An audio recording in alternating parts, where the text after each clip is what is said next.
Good morning, everyone. Good morning. I'm Marcia McNutt. I'm the president of the National Academy of Sciences, and it's my pleasure to welcome you all here. I think we probably set a new record for the most Ukrainians ever in this auditorium at the same time. So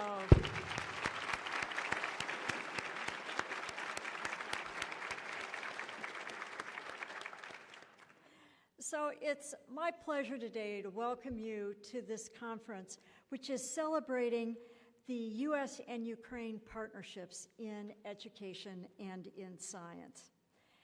There are so many dignitaries joining us today that I'm not going to take the full program up listing them all, but I want to offer a special warm welcome to the First Lady of Ukraine, Olena Zelenska.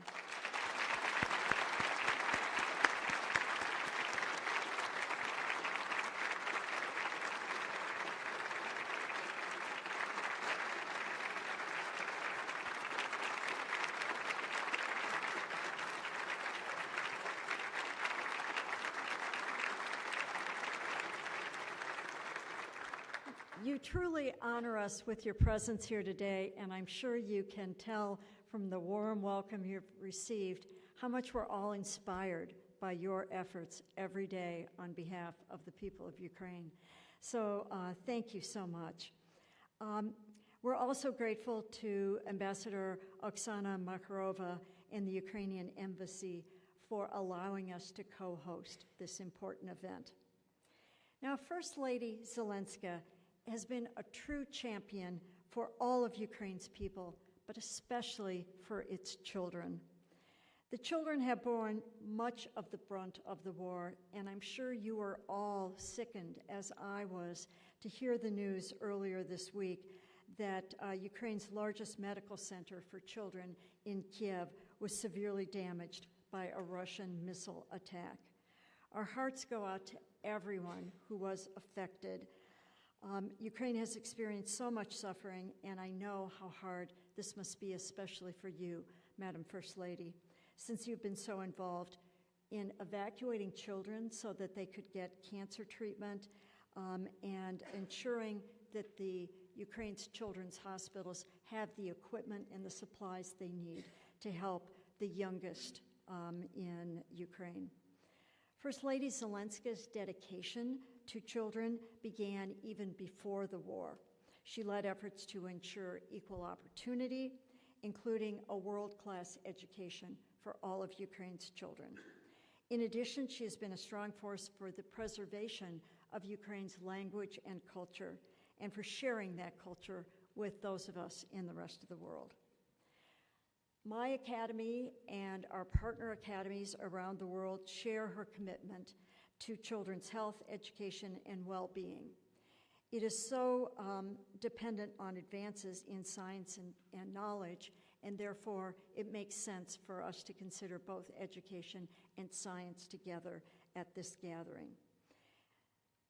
It's no accident that when Russia first invaded Ukraine almost 2.5 years ago, the Russian military has especially targeted the scientific facilities, universities, schools, and the children.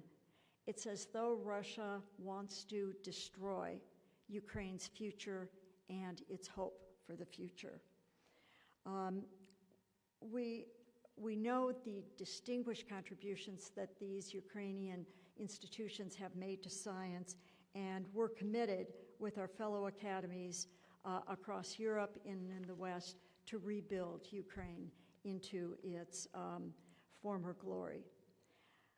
Since the early days of the war, we worked with science academies and especially some very generous philanthropic organizations to support Ukrainian researchers, both those who had to flee the country for Poland, for example, and those who remained inside Ukraine. We want to keep them connected to global scientists and make those connections that will help in the rebuilding process. As one material scientist we interviewed said recently, quote, "I just want to help my country." That sentiment we have heard over and over again. It keeps her and her colleagues going despite the many hardships and difficulties they face. Now, the U.S. National Academy of Sciences remains committed to ensuring that Ukrainians, scientists, and science establishments are prepared for the rebuilding after the war. Most recently, I guess it was about 3 months ago, there was a big gathering at the House of Ukraine, and I was joined by Ambassador Markarova and Ukrainian Prime Minister Denis Shmyhal and the U.S. State Department Special Representative for Ukraine's Recovery, Penny Pitzer, to announce our latest initiative, the Science and Innovation Fund for Ukraine. This is a multi-million-dollar fund aimed at positioning Ukraine's science and technology enterprise to be a major driver in Ukraine's sustained economic and national security. The pursuit of science is crucial, not only for Ukraine, but for all nations, because all of us want a better future for ourselves and our children. That's why research and education are truly global undertakings. They've long transcended national borders and even wars. This is why my academy is proud to stand strong with Ukraine. The First Lady will deliver her keynote address shortly, but first I'd like to introduce Elizabeth Allen, the 10th U.S. Undersecretary of State for Public Diplomacy, and she will share her remarks now. So thank you.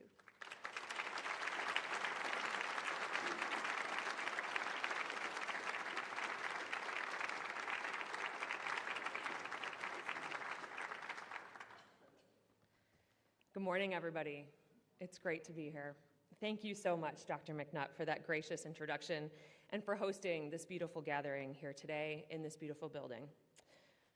I'm so honored to be representing the U.S. State Department and the U.S. government. We are so pleased to be hosting the NATO summit here this week and to welcome so many friends, partners, and leaders, and to be able to discuss not just our security alliance, but to discuss the issues that are at the heart of the relationships between all of our people. Everything from combating disinformation to advancing our women, peace, and security agenda, indeed to advancing culture and education. So I'm deeply honored to be here today with First Lady Elena Zelenska, Deputy Foreign Minister Irina Borovets, and I'd also like to extend a very warm welcome to First Deputy Minister of Education and Science Yevhen Kudryavets, and Director General of the Ukrainian Institute, my friend Volodymyr Sheyko.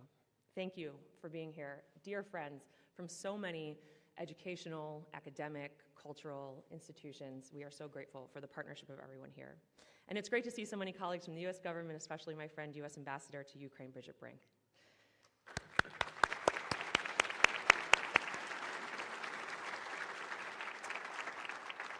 All of your presence here today and continued leadership in education has been invaluable as we build a brighter and stronger future together.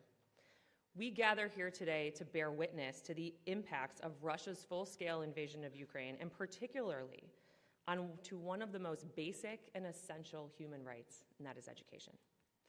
The United States reaffirms its unwavering commitment to stand with the Ukrainian people, not only because it is the right thing to do, but to ensure the education of future generations, Ukrainian and American alike.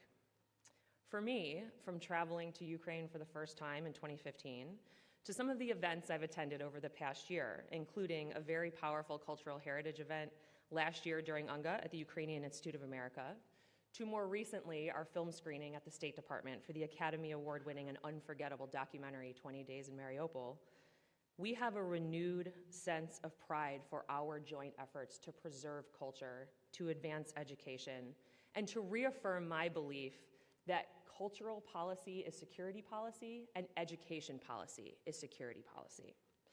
So today's event is no different and is just another step in our partnership.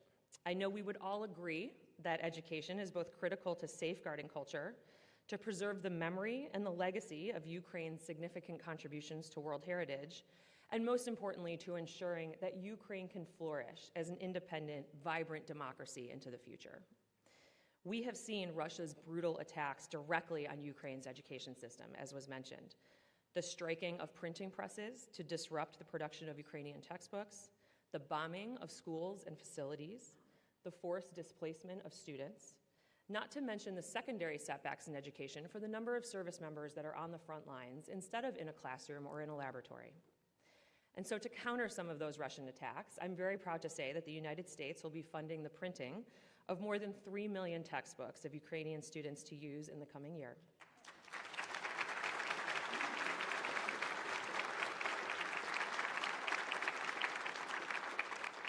This will ensure that Ukrainian students are taught from Ukrainian books about their own history, their own culture, their language, and their identity. We have also, from the U.S. State Department, significantly increased the number of Ukrainian Fulbright students since the start of the war, providing opportunities for them to study in the United States. This year, Ukrainian Fulbrighters are studying in fields like labor law, focusing on engaging veterans in the workforce, like architecture, learning about the preservation and reconstruction of historical buildings that were damaged or destroyed during the war, and in renewable energy, for example, looking to incorporate greener infrastructure and technology as Ukraine's energy infrastructure is rebuilt. These Fulbrighters will be equipped for the massive challenges of rebuilding their country, empowered by the unwavering support from the communities and academic partnerships forged by their time here. I know many of you are involved with not just Fulbright students, but other Ukrainian students studying in the United States and take very seriously our commitment to maintaining relations with them into the future. And I'm proud to say that under the Fulbright Foreign Language Teaching Assistant Program, we are also working with Ukrainian teachers of English to serve as teaching assistants on U.S. campuses for students studying Ukrainian. This critical exchange not only exposes American students to native speakers of Ukrainian, but also provides academic institutions with a unique perspective as they develop Ukrainian studies programs. A very critical part of this partnership and something that we're looking forward to hearing more about today from the panel. I want to tell you just a little bit more about the U.S. investments in Ukrainian education and the impacts of the students, participants, and programs. Last year, for example, a Ukrainian alumnus of the distinguished Humphrey Fellowship Program partnered with his host university, the University of Washington, to launch a free online course on Ukrainian history and culture. And this course is now accessible to more than 10 million users worldwide, teaching people about Ukraine's unique identity. Initiatives like this demonstrate the ripple effect of exchange alumni on their communities and what they go on to do around the world, and why we're so committed to investing in them. In addition, this year is the first time that we partnered with the Citadel, South Carolina's military college, to host students from Ukraine through our Global Undergraduate Scholarship Program. Thanks to Congress's approval of the Ukraine Reconstruction Engineering Fellowship, we are working with the Citadel to expand the placements for Ukrainians for next year in the fields of engineering, cybersecurity, and supply chain management, demonstrating our commitment to providing meaningful contributions to reconstruction needs through educational exchange. And finally, importantly, must be said, the United States, through our embassy in Kyiv, has continued to support independent media in Ukraine as part of our broader educational efforts, helping to bolster the strength, resilience, and reach of the press, as well as amplify firsthand reporting and documentaries from the front lines of Russia's war on Ukraine and to combat Russian disinformation. In closing, I'll just say that as President Biden and Secretary Blinken have said many times, the United States will stand with the people of Ukraine for as long as it takes, supporting Ukraine's efforts to combat Russia's brutal attempts and disinformation campaigns to undermine Ukraine's history, identity, and culture. So Stronger Together could not be a more fitting affirmation of our continued work side by side with Ukrainian partners, with the resilient Ukrainian people, on educational and cultural programs and initiatives that will amplify and protect Ukrainian heritage and identity, a source of hope for all. And now I would very much like to welcome to the podium my friend, Deputy Foreign Minister Irina Borovets, who I am proud to be working with to explore the ways the State Department can work with the Ukrainian government on public diplomacy programs and exchanges to further train, inspire, and empower the people of Ukraine as we look to build a brighter future. Thank you.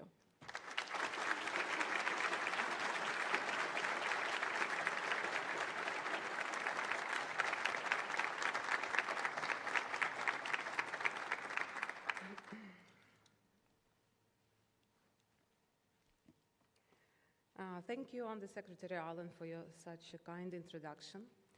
Dear First Lady Elena Zelenska, dear President Marsha McNutt, ladies and gentlemen, colleagues, it is a great honor for me to represent and to open this conference on behalf of the Ministry of Foreign Affairs of Ukraine. And I would like to start with the words of appreciation. Let me express my deepest appreciation to the Assistant Secretary in the Office of Career, Technical and Adult Education, Emmy Lloyd, Smithsonian Institute's Undersecretary for Education, Dr. Monique Schism, CEO of the Institute of American Education, Dr. Alan Goodman, President of American Council, Lisa Coate, our many colleagues in the Department's Bureau of Education and Culture, all the conference speakers and contributors for their invaluable efforts in supporting Ukraine's academia in the face of injustice and unimaginable challenges.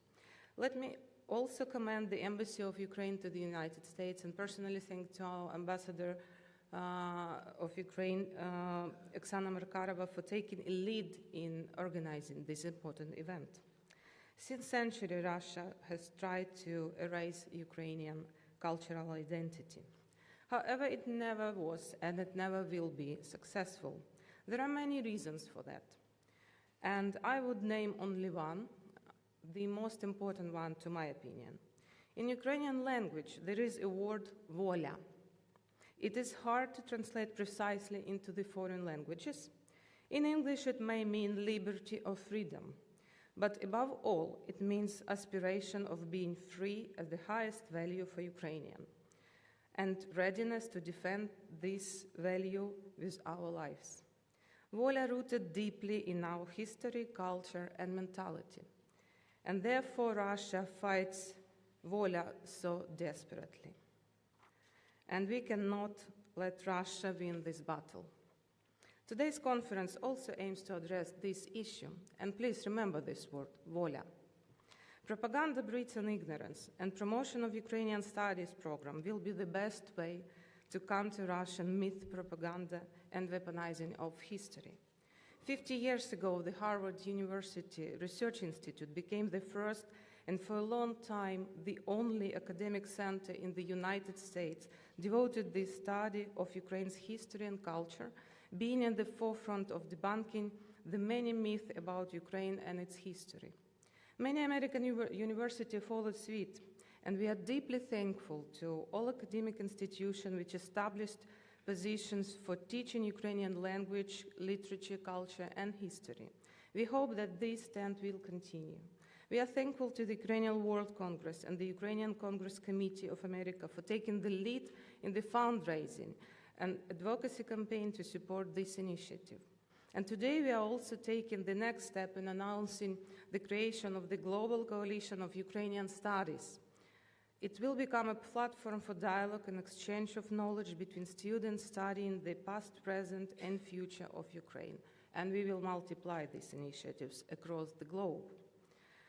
Many thanks to the US National Academy of Science for hosting our meeting in this beautiful building, and the conference partners, Ministry of Education and Science of Ukraine, the Ukrainian Institute, Presidential Fund for Education, Youth and Sport, and the Ukraine House DC Foundation for supporting this event. Now let me invite you to watch the video on the impact of Russia's war of aggression on Ukraine's academic institution. Thank you for your attention, and I look forward to our continued engagement and cooperation. Thank you very much.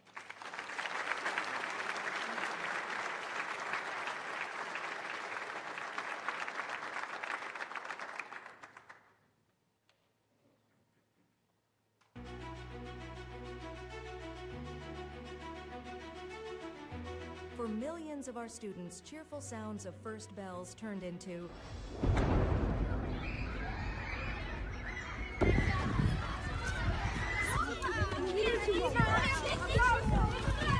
every day we see rockets and shells destroying not only the walls of schools, but also the dreams of children. Every day, the terrorist state commits new crimes against humanity. Over 3,500 institutions damaged. Specifically, 13% of our educational infrastructure has been affected. Between 35% and 69% of all education institutions in Donetsk, Kharkiv, Kherson, and Luhansk regions have been either damaged or destroyed. Students, teachers, and educators in territories beyond government control endure repression, forced militarization, deportations, and violations of rights and freedoms. Education faced occupation. Education institutions were forced to flee the cities and villages and relocate to safer areas. Most of the equipment from universities and schools remained in the occupied territories. 31 universities were relocated and resumed their operations in safer areas. By the end of 2022, 69.8 thousand university students were studying in these institutions. One of them is Mariupol State University, which now operates in Kyiv. Some universities have been relocated since 2014. For example, Vasyl Stus Donetsk National University currently operates in Vinnytsia. But there are heroes in this story, our educators. They teach in snow-covered buses, basements, and bomb shelters.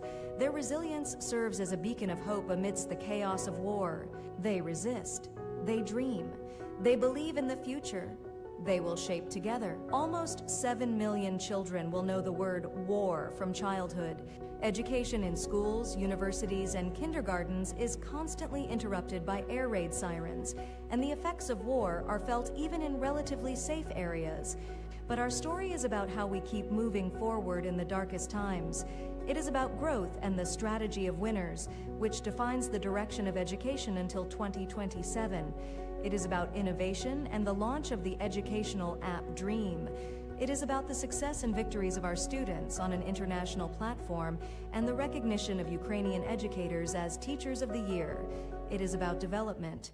Despite everything, Ukraine is continuing its educational reforms. Development cannot be put on hold.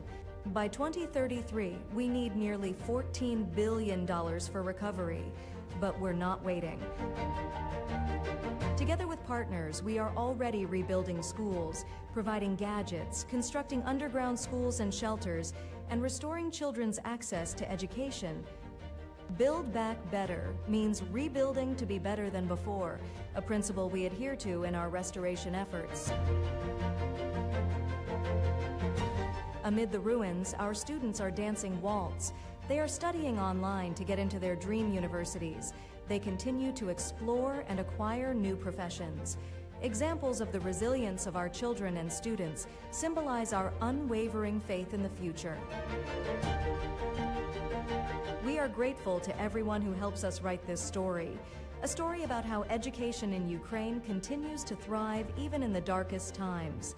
Together, we will prove that knowledge and the desire for development are stronger than any rockets.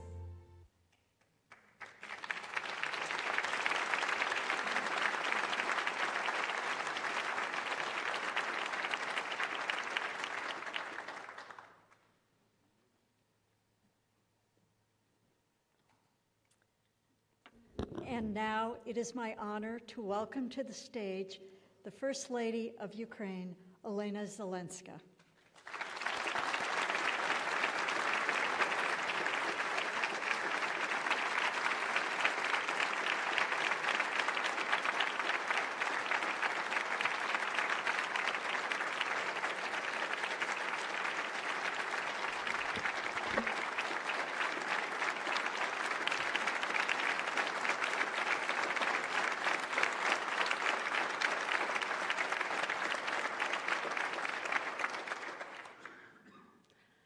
Thank you. Dear President McNutt, dear Undersecretary of State Allen, distinguished guests, it is a great honor for me, seriously, to participate in today's significant conference. And I will start from that point. As you entered the reception hall, you could see the exhibitions which, better than any words, demonstrated the current state of Ukrainian science and education. You saw burned and half-burned books there. These are the last copies from the Kharkiv printing house. The other 50,000 copies were destroyed by a Russian missile. 7 printing workers lost their lives next to them. Ukrainians bought the books found in the ashes to support the families of victims. And we have brought some of them here because they illustrate better than any story how aggressor country treats Ukrainian culture. You will also see the exhibition postcards from Ukraine. Unfortunately, these are not the postcards sent from vacation. Each one shows photos of Ukrainian museums, memorials, libraries before and after the destruction by Russia. Meanwhile, the exhibition Science in Danger will tell the stories of Ukrainian scientists and scholars who have lost decades of hard-earned research because the Russian army destroyed their laboratories and universities, and in some cases took their lives. Hundreds of Ukrainian students and the future scientists have never received their diplomas because they have been killed. We have also brought these diplomas for the exhibition. Dear friends, in this war of annihilation and devastation led by Russia, the loss extends beyond human lives, though the most important thing is human life. The war also entails the setback of development in societal prospects. Each attack on schools, universities, and libraries not only causes destruction, but also sets back progress for years. During the first year of the invasion, we seriously considered whether to start the school year, because it was too dangerous for children. Hundreds of schools had already been destroyed by the occupiers. However, we realized that we had to do everything we could to ensure that children received their education. This is necessary not only for their future, but also for our sustainable present. As a result, 2/3 of Ukrainian students have been studying remotely all these years. There are some of the youngest children who have never seen their classmates and teachers in person because they have never sat at a desk. That is why we are actively building bomb shelters in the schools so that children can study offline. Of course, the quality of such education is much better than online. And we have even launched the first underground school. Although this is nonsense in the 21st century, however, this is our reality. And we are grateful for every country, organization, and person who helps us to preserve development for children, including the United States Agency for International Development, which helped, as we said, print more than 3 million textbooks for Ukrainian students ahead of the school year. For ourselves, we have long decided that we cannot afford the luxury of waiting for victory to rebuild. So to truly win, first and foremost, in a civilization sense, we need to rebuild life now, faster than they destroyed.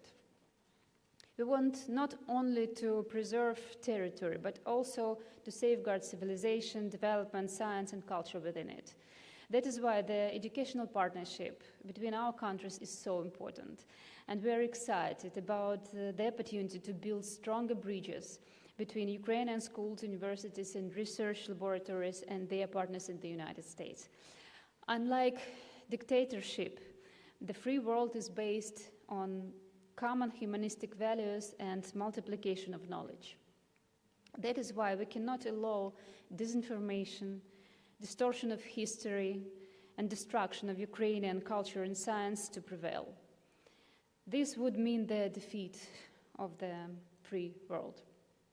That's why when people ask me what else they can do to help Ukraine, besides the very much needed air defense systems, my answer is by spreading our culture and knowledge about us, about our science, our history, about the fact that we are not the part of Russia, as it claims. Instead, Russia has appropriated hundreds of Ukrainian cultural contributions for itself.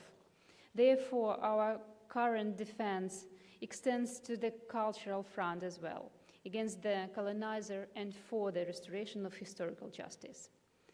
That is why I'm so grateful when Ukrainian studies find a place in universities, libraries, and museums around the world.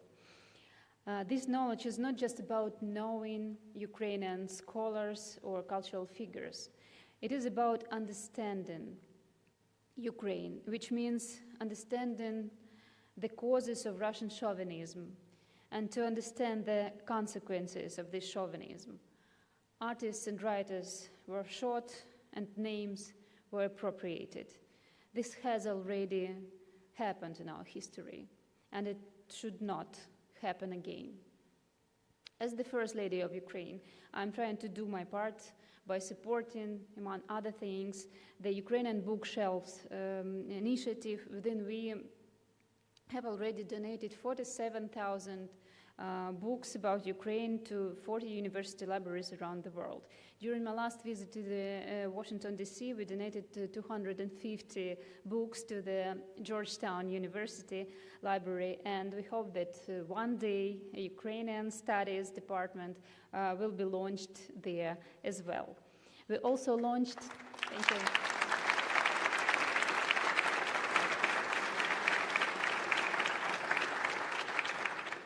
We also launched more than 80 Ukrainian language audio guides in monuments and museums in 44 countries. Here again, my gratitude goes to the Ukrainian museums in New York and Chicago, the Ukrainian Institute in New York, and the Ukrainian House in Washington, D.C. Thanks.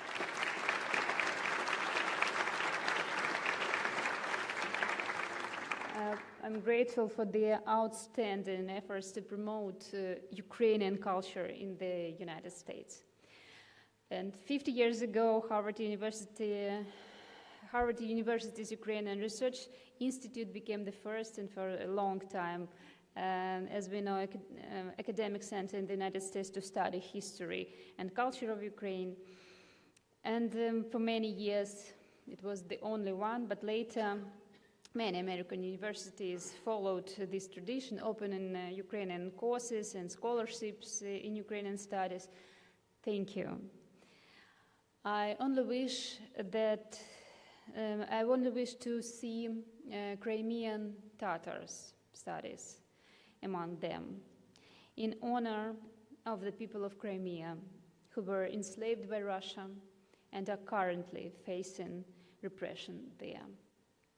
The United States has become a unique hub of diversity and growth for various peoples and cultures. So I'm sure that these will be a matter of principle here. The best way to oppose occupations and occupations and annexations is to empower and support those affected by them through advocacy and development initiatives. Dear friends, Ukraine is grateful to everyone, scientists, universities, public figures, libraries, museums, governmental and non-governmental organizations who help educate Ukraine and raise awareness about Ukraine around the world. We are thankful to everyone who created Ukrainian studios, translated books, organized exhibitions, and sheltered our artists and scientists.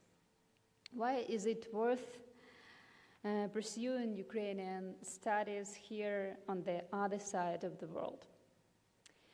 It is to understand better not only the diversity of the world, but also one's own culture.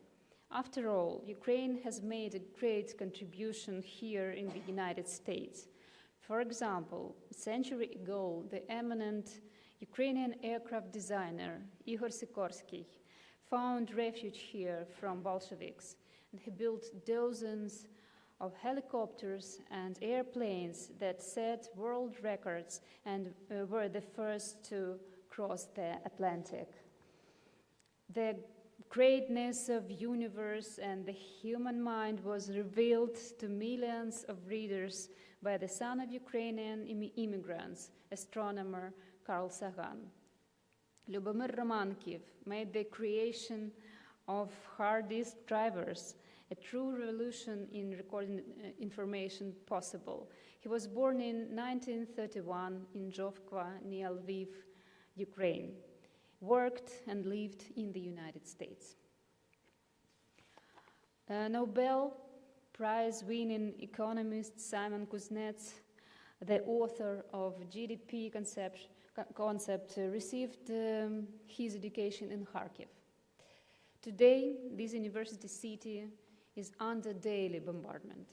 Russia is devastating lecture halls and jeopardizing the future of aspiring scientific minds. You see how science and culture bring us closer together.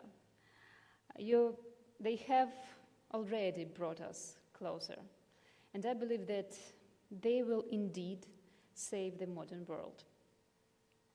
The spread of knowledge is victory over aggression, over destruction, over chaos. And I thank you for standing with us on the side of light. Thank you.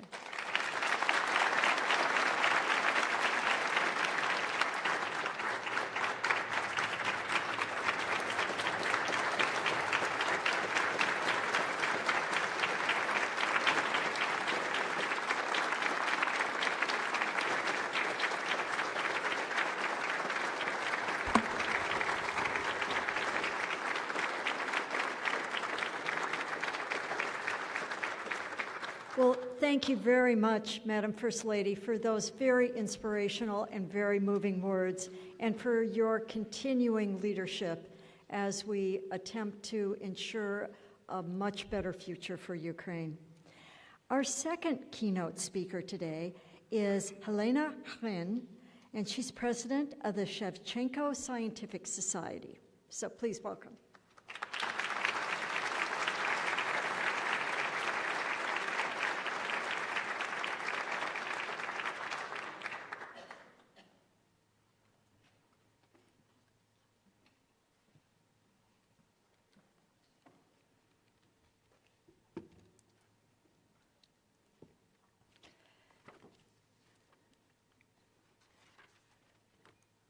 First Lady Zelenska, Dr. McNutt, Deputy Minister Borovets, Undersecretary Allen, dear colleagues, dear friends. I want to say how moved I am by the fact that this is taking place, this conference dedicated to Ukrainian studies in the United States, in North America. And I want to thank specifically Olena Zelenska for her vision, because as I understand it, it is her initiative and her dedication to the cause of higher education. This is not something that has been on the agenda until now, and it is a game changer.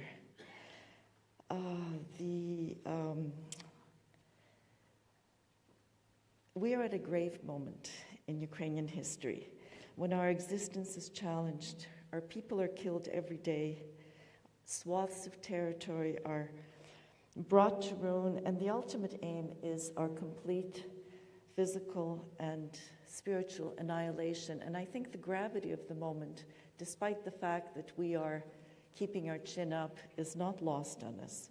We are meeting, after all, also in the shadow of the NATO summit, on which Ukraine's survival very much depends.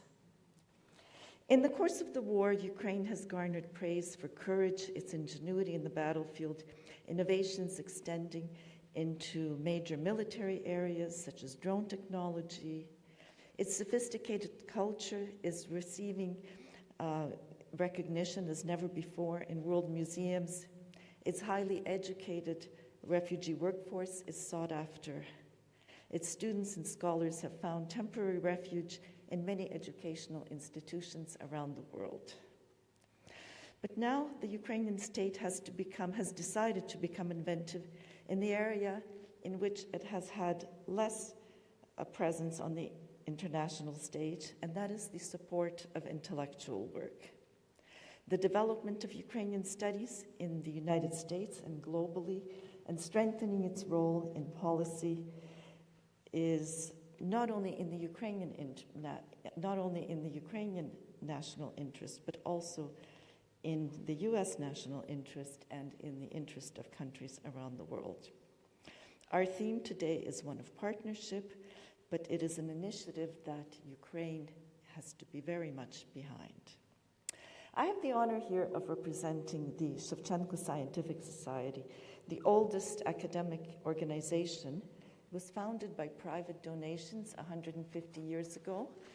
And the term scientific is a little bit of a misnomer because it is scientific in the sense that the Central Europeans and East Europeans use it, the Ukrainian nauka, German Wissenschaft, the systematic pursuit of knowledge, learning, and scholarship. It was funded by philanthropists from Eastern Ukraine, and it, in fact, was tasked with laying the intellectual foundation for the future nation. Its president, Mikhailo Hrushevsky, who led the transformation of this society, not only wrote the fundamental history of Ukraine that challenged the Russian imperial history, but went on to become the country's first president. I pause on this foundational moment not to tout my own organization, but to emphasize once again the importance of scholarship, and specifically the humanities, for a state's existence. It grounds the nation's identity, it lays the foundation for the education of its citizenry, it gives its elites a sense of purpose and understanding of who they are. It is as much a national security issue as military and economic strength, as has been mentioned about culture already. And it is heartening to know that we are approaching this subject.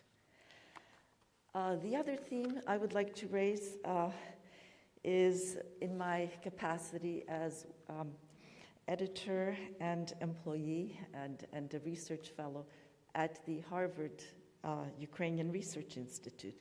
The keynote speaker was to be our director, Professor Serhiy Plokhy, who unfortunately has run into a medical issue and sends his regrets.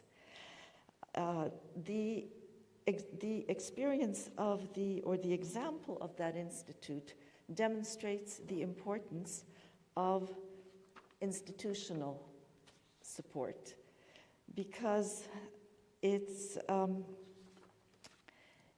was founded by two distinguished scholars, Omelian Pritsak and Ihor Shevchenko, who somehow, by engaging a network of like-minded scholars, were able to persuade the Harvard administration to accept money for 3 permanently endowed chairs and a research institute. This is the one, as was mentioned, Ukrainian Studies Center in the United States that can give serious institutional support to a full range of academic activities, teaching, publishing, visiting, research fellowships. And it is difficult to overstate its sway over the last 5 decades. There's practically no one teaching in the field of Ukrainian studies today who hasn't passed through that institution at one time or another. The 2-month Summer Institute, for example, has been a very important source of language teaching for people entering the field. For Ukrainian studies in other universities, and here I'm probably going to insult a whole lot of people, the situation has been more challenging because it has had less of an institutional backing and less support and less security, shall we say. As the field of Slavic studies, as we know, expanded in the United States largely as a response to the Cold War. And while Western governments poured resources into Russian research centers at universities to study history and politics, Slavic departments and other venues focused on language, literature, and cultivated a rather uncritical attitude towards that culture's imperial essence. Most departments of Slavic studies became with time almost exclusively Russocentric. And Ukrainian studies were generally based on the goodwill and the interest of individuals.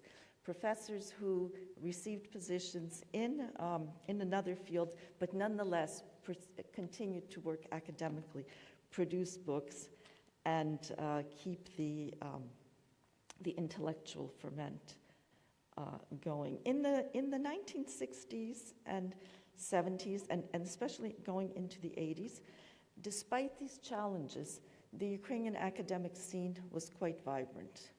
The Ukrainians who were able to secure positions, as I mentioned, were able to nurture a new generation of scholars who took over. There was a critical mass, there was a group of students that were able to continue their interest, and Ukrainian studies was a very, I would say, a very productive enterprise. However, this intellectual ferment was largely insular. It had very little influence on the outside field.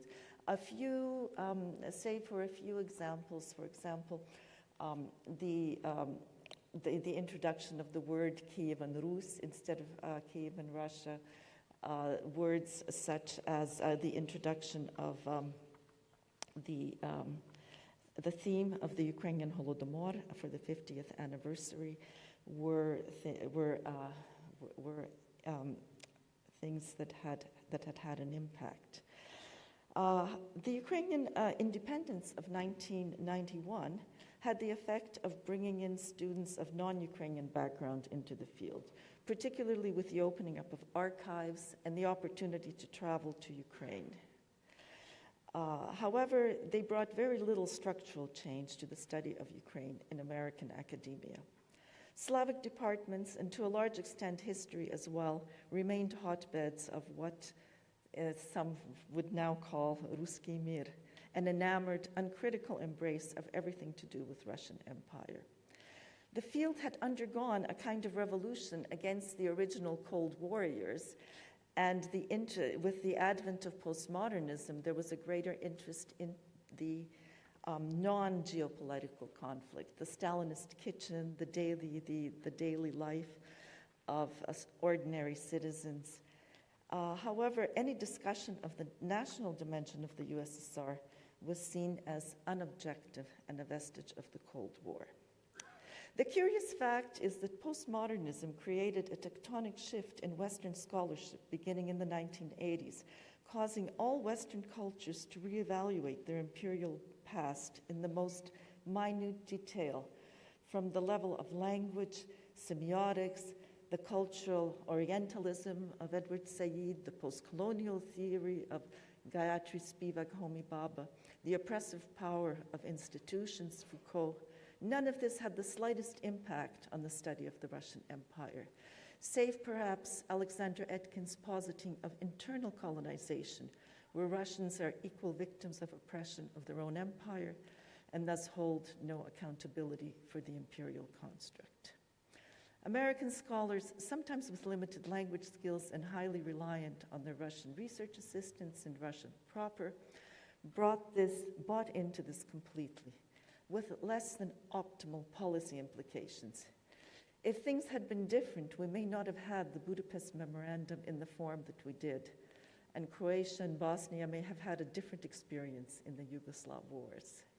We may be also have been expecting a different result from the NATO summit than we are likely to get. So what can be done? Russia has always been extremely attentive to soft power in academia and culture, from the very first days of Bolshevik rule, when cultural figures fanned out all over Europe to search for goodwill among academic elites. But occasionally, at a time such as this, a moment comes when a moral imperative begins to take hold. Shortly after the full-scale aggression began, on May 16, 2002, a remarkable event happened. There was a Zoom meeting with President Zelensky and the presidents of several dozen American universities, the American Association of Association of American Universities. Not all, by any means, were there. Harvard wasn't, for example, but Princeton and Yale were. The subject was purportedly the future of Ukrainian higher education, and president after president asked, what can be done? I think it's possibly time to follow up on those conversations. So since the full-scale invasion of many universities of Ukraine, many universities have accepted Ukrainian students and scholars on temporary research appointments. The presence of hundreds of talented Ukrainians has made a difference for Ukraine itself and for spreading and gaining respect and spreading information about Ukraine's intellectual heritage and achievements. However, all of these courses are temporary in the meantime, and even those universities where classes where there are Ukrainian programs, they need more support. One of the things, we cannot continue to have a situation where 90% of Slavic studies is Russian studies, when there are so many other nations, Poland, the Czech Republic, Ukraine, and others who also deserve recognition. So what do Ukrainian studies need? They need tenure-track appointments, not temporary appointments. Tenure-track appointments that are hardwired into departmental budgets. Undergraduates, majors, and minors that the various disparate Ukrainian courses they can lead to a degree. Language requirements for undergraduate degrees that do require Ukrainian. And a robust budget for extracurricular activities. We can remember that during the Cold War, there was not, there are many arguments to counter this. For example, there is no demand, there is no student interest, there is no qualified personnel to teach, there are no textbooks. There was not an outcry, there was not a huge demand among the North American public for Russian studies during the Cold War either. However, money was found, institutions were created, and the field grew, the field developed.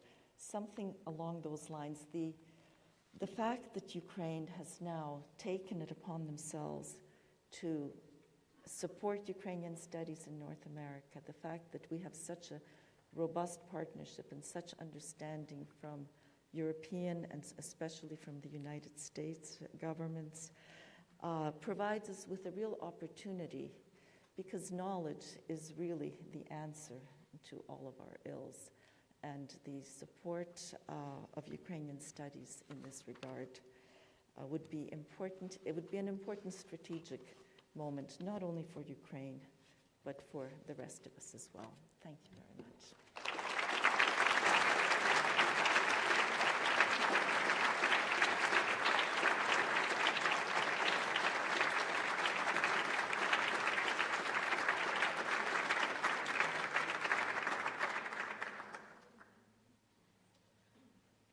The history of Ukrainian studies in the USA is one of resilience, passion, and transformation, tracing its origins back to the aftermath of World War II. The tireless efforts of visionary émigré scholars like George Shevelov, Omelyan Pritsak, George Lucky J., and Ivan Lisiak-Rudnitsky breathed life into Ukrainian studies in North America. In the 1950s, the Shevchenko Scientific Society and the Ukrainian Academy of Arts and Sciences began organizing conferences, offering grants, and establishing libraries and archives for Ukrainian studies. These early efforts created a strong academic community and set the stage for future developments.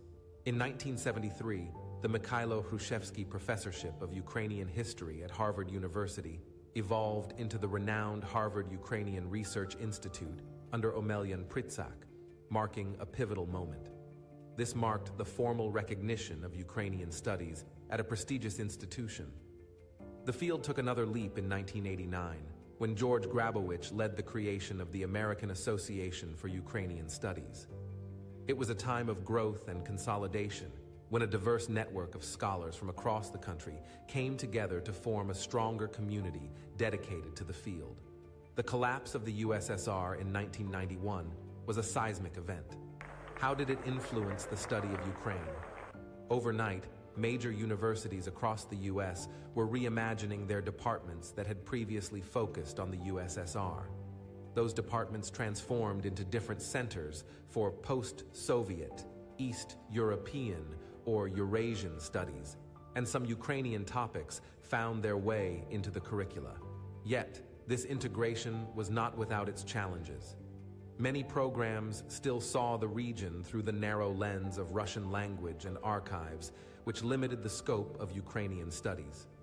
Columbia University's Harriman Institute stood out as a beacon of progress with its Ukrainian Studies program, launched in 1995, offering a more comprehensive and nuanced approach. The full-scale invasion of Ukraine highlighted the urgent need to strengthen Ukrainian studies in the United States. Our responsibility is to challenge the Russia-centrism of broader regional studies and explore contemporary interdisciplinary issues that will make Ukrainian studies flourish. We deeply appreciate all the donors who have supported Ukrainian studies over the years. Their invaluable contributions have been and will be crucial for the development of this field, ensuring its growth and impact on academic discourse, and ultimately influencing policies that can shape the world.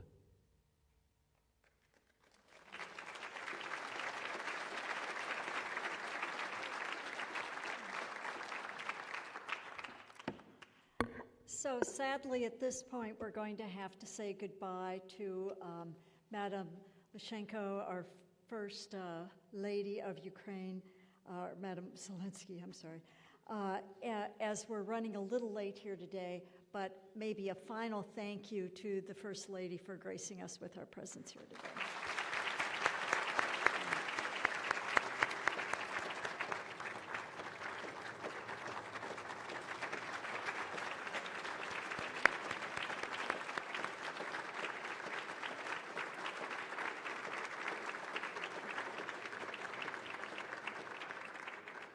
And now it's time for our first panel, and I have the pleasure of introducing the moderator of our first panel.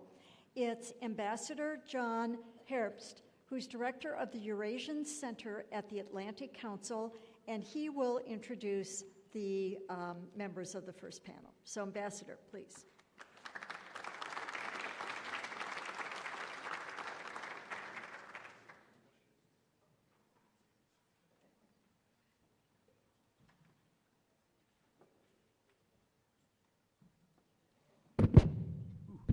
I'll wind up sitting down, but I'll make the announcements of the panelists from up here.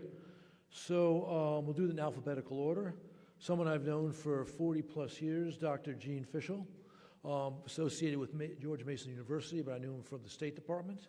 He's a distinguished fellow with the Center for Security Policy Studies at George Mason. He taught at George Washington's University Institute for European, Russian, and Eurasian Studies, and at Georgetown's Edmund Walsh School of Foreign Service.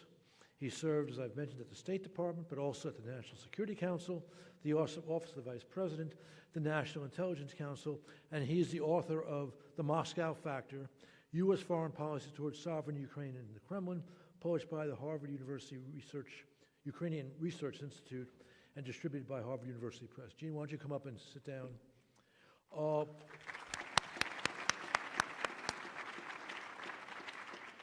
Next, I'd like to introduce Dr. Robert Kravchuk of Indiana University at Bloomington. He is a National Academy of Public Administration Fellow, is an internationally recognized expert in public administration, public finance, and political economy with a special emphasis on Ukraine and Russia. He has served as a member of numerous U.S. Treasury Department expert missions to former Soviet and East European countries. His administrative posts have included service as the U.S. Treasury Resident Budget Advisor to the Minister of Finance of Ukraine, and he's been appointed by the U.S. Secretaries of State and the Treasury as financial advisor to the President of Bosnia-Herzegovina and Under Secretary in the Connecticut State Office of Policy and Management. Dr. Kravchuk, if you're here.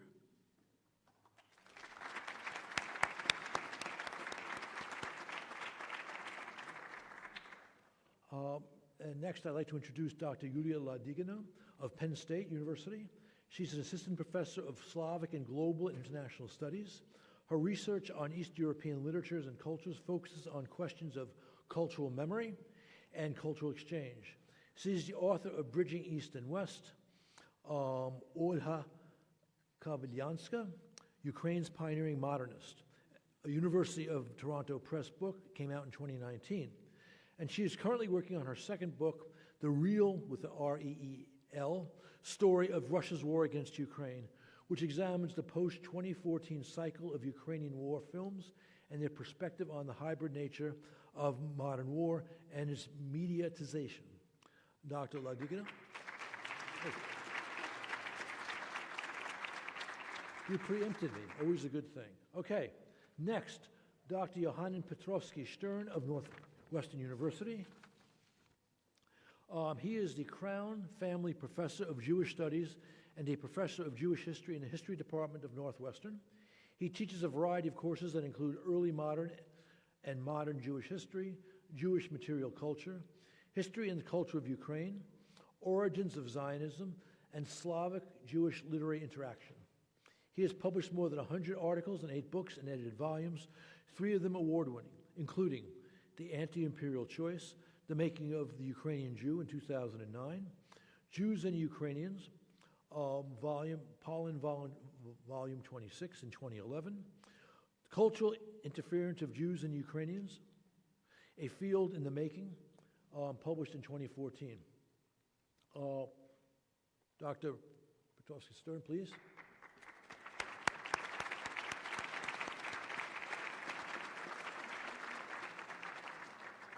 And I might add, it's not on the sheet, that he's been heavily involved in the Ukrainian-Jewish encounter, which has done very important work, historical and cultural, in the last decade. Finally, not least, Dr. William Parmans, who I've also known for a long time, at the Kennan Institute's Wilson Center. He's the director of the Kennan Institute, an expert guide to the complexities of political and economic developments in Russia and Ukraine, particularly looking at the law. He is also the author of Law and the Russian State, Russia's Legal Evolution from Peter the Great to Vladimir Putin, which came out by Bloomsbury in 2018. Will?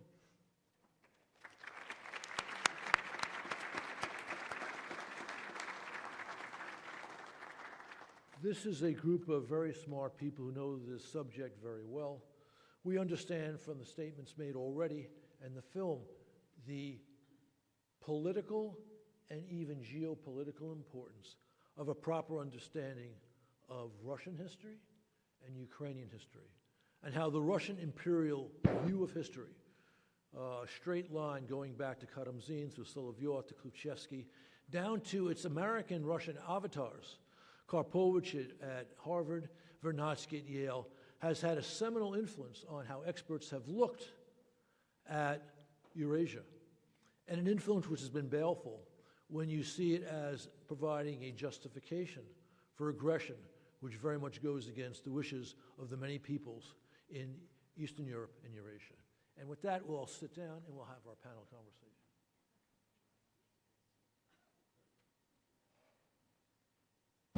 Better. Okay. I had prepared some questions, which was not the brightest thing I've done in the last 2 weeks. And so we're going to start, most of our panelists, or some of our panelists have prepared remarks, and we will start with them. I think, given the conversation I've already had, we'll start with Will Pomerantz.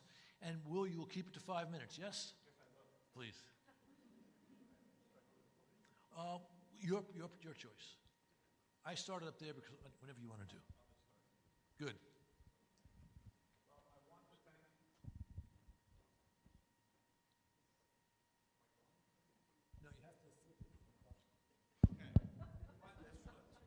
Okay, I want to thank the organizers for giving me the opportunity to talk about the future of Ukrainian studies in the United States. Since the founding 50 years ago, the Kennan Institute has supported Ukrainian scholarship. We have also had a dedicated program focusing on Ukraine since its independence in 1991. The list of scholars who have held fellowships at the Kennan is diverse and impressive. Ukrainian alumni continue to play an active, vital role in the success of our program. The Kennan Institute is committed to promoting Ukrainian scholars and scholarship internationally. I want to suggest that we highlight the contributions of Ukrainians and European global culture.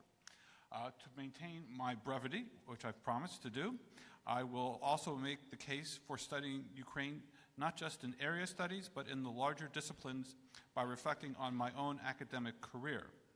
As a historian and a practitioner of law, I have in recent years come to recognize the prominent role that Ukrainian jurists have played in developing theories of rule of law as well as in international law. And I want to start with the writings of the legal scholar Bogdan Kistiakowski. I first came across Kistiakowski in my research and my search for a PhD topic, always a stressful event. But eventually I hit gold by finding out about Bogdan Kistiakowski and his essay in defense of law. I was immediately fascinated by how the law had been underestimated as a weakness in the Russian Empire, and Kistiakowski criticized the intelligentsia's failure to embrace civil law as the foundation of the Tsarist legal system. This was the spark for my writing on the Russian legal profession, which I wrote on in my dissertation.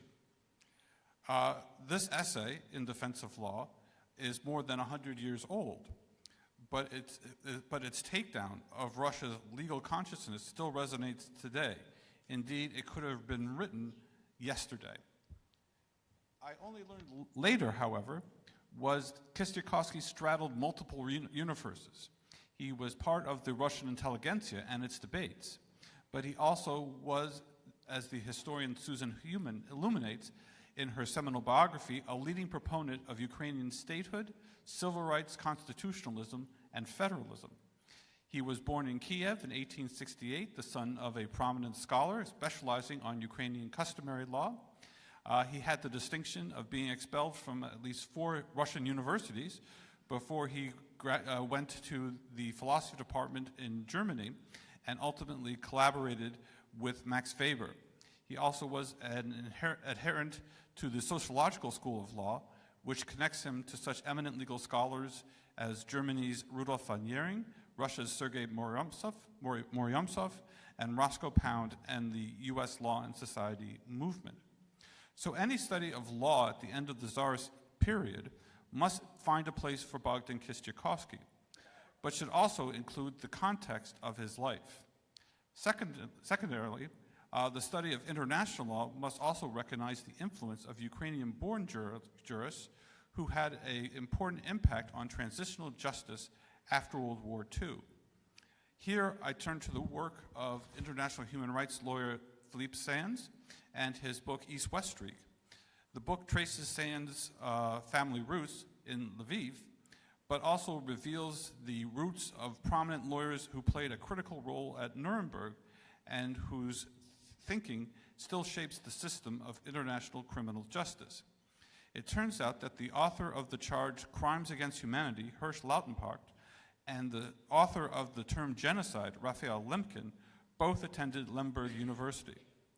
Today, these concepts are being used by Ukrainian and European lawyers as they seek to hold Russia accountable for its war crimes in Ukraine, including updating the crime of aggression, which has not been prosecuted since World War II. Ukraine's influence on international law only continues to grow with the award of the Nobel Peace Prize to the Center for Civil Liberties. Karim Khan of the ICC, a prosecutor for the ICC, also gives credit to Ukraine for documenting war crimes and keeping the focus on justice. By acknowledging the works of such eminent lawyers as Kistiakowski, Lautenbach, Lemkin, and others, we have the chance to complete the effects of Ukraine. We have a chance to deal with the impact of Ukrainianness on vital scholarship and to the people of Ukraine squarely on the Western and create Russia as part of the Western legal tradition. Therefore, I just want to close by thanking again the organizers of this meeting and which wish to emphasize the contributions to major legal developments in other fields and the knowledge also must be on the agenda of Ukrainian studies. And with that, I'll end my remarks.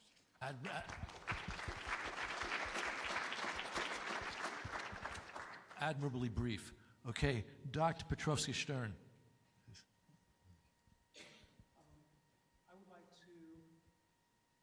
I would like to start by thanking my colleagues who are here in the room, who made me part of big Ukrainian diasporic world in the United States, and making me the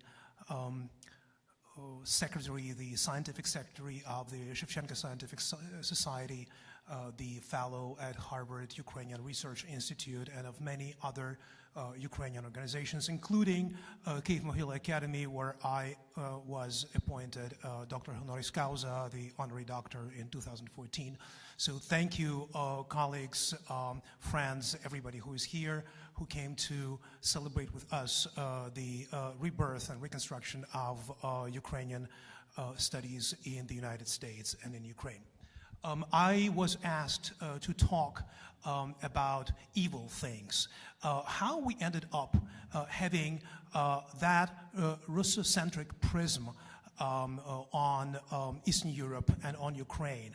What is going on in American academia? How and why we have a situation when the majority of pundits and people who have to say something about Ukraine are Putin first-stayers and do not see Ukraine because of their Russocentric lens. So I'll make a couple of points very briefly as an incentive for the upcoming conversation. Number one,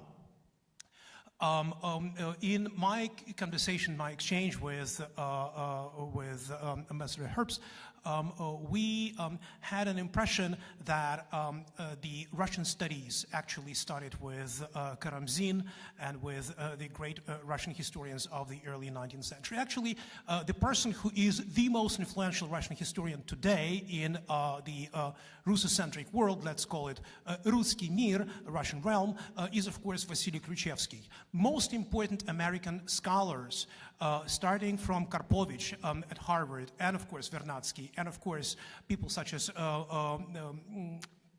Bruce Lincoln, and up till modern times, Richard Pipes, Diana Conker, they are all coming from the school of Vasily Khrushchevsky. And we have to understand that it is the Khrushchevsky's vision of what Russia is about and what Russian-Ukrainian relations are about that shape the prism, shape the scope, and the approach to Ukrainian studies in the United States. So what is this theory to begin with?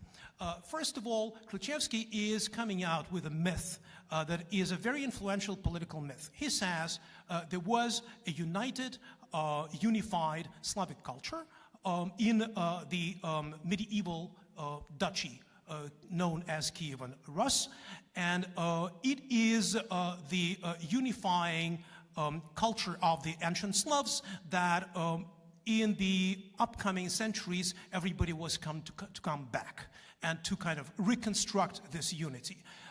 In course of the Mongol invasion and then Lithuanian and then Polish invasion, the three different cultures appeared, and it is the white Russian culture, Belaruskaya kultura, the Russian culture, the Russian Ruskaya kultura, and the Ukrainska kultura, the Ukrainian culture. So these three different cultures and three different languages developed over time, but, and here Khrushchevsky is saying something important, all other cultures but Russian can be narodnosti, but cannot be narodi. That is to say, only Russia can be a state-making nation, but everybody else is just an ethnicity. So, and this condescending attitude to Belarusians, to Ukrainians, to everybody else in the Slavic world has been kind of transformed in the new political language, in the language of academia, and it is today kind of sine qua non, something not disputed in the Russian studies. So this is number one. Number two, what is the place of Ukraine in that particular Russocentric vision? Ukrainians are allowed to be a narodnost, they are allowed to be an ethnic group, they are allowed to build their rural, very important, rural culture and rural civilization. Please sing your щедрик, please, dance your hopak, eat your borscht, and show us your beautiful Ukrainian girls in the countryside, but that is the end of it. Okay? You have no right to build any kind of urban civilization. By the way, Putin is destroying Kharkiv and Lviv and Starokonstantinov and інші українські міста and other Ukrainian cities precisely because Ukrainians started to build urban culture in the 20th century. He cannot tolerate that as a true disciple of Vasily Khrushchevsky. So that is something that Ukrainians can have in the Russian imperial arrangement, in the Soviet arrangement, only in the post-Soviet arrangement. They cannot have any kind of sovereignty which is state-based. Now, if so, what to do with Ukrainian strivings for sovereignty? What to do with the short-lived Ukrainian independence in 1917-1920?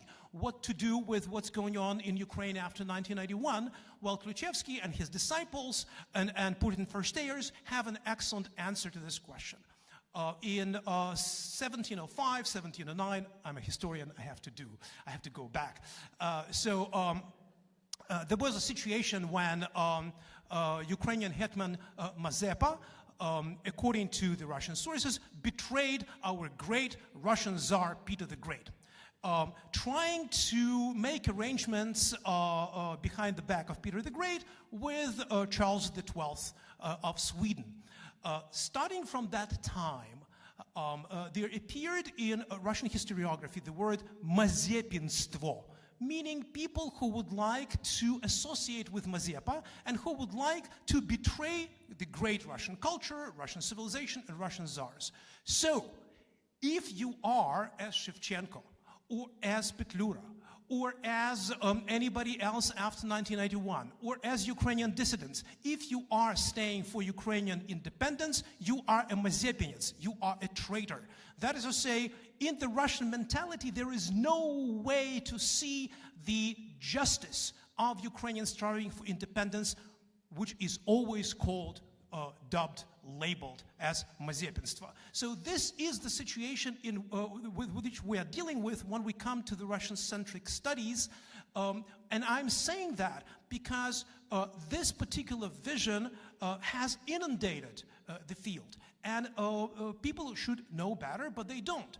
And many, I would say 95% of wonderful, great, excellent scholars in the United States and in Europe who do Russian studies share that particular vision of Ukraine. And this is what we have to deal with on a regular basis. It's a powerful myth. It's a political myth. We need to do something to counteract. Thank you.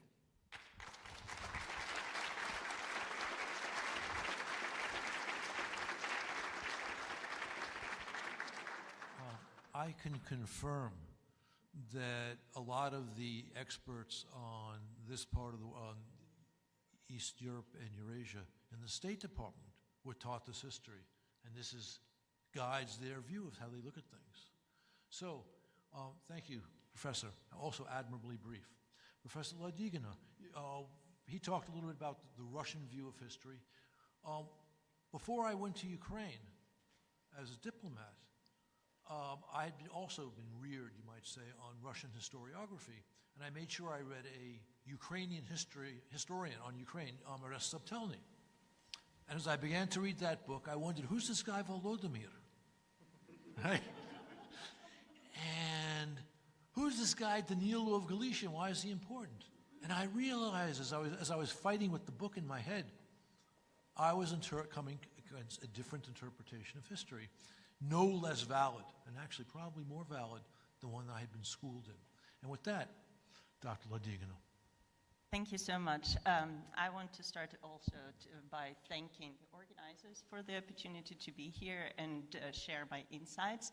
And also I want to thank everyone present here, the representatives of the Ukrainian government, of the American government, and the representatives of diaspora who have supported Ukrainian studies for so long and who are, to a great degree, with their dedication, funds, and resources, kept the spirit and laid the foundations for our conversations today. I'm on this panel, if you didn't get the message, thus far to represent the positive and the success stories of Ukrainian scholarship in the United States as a Ukrainian who was able to pursue graduate studies here, write research and do research on Ukrainian topics and secure a tenured position in their institution that offers Ukrainian studies program and has a richly endowed fund. Thank you to the Waskop family for that.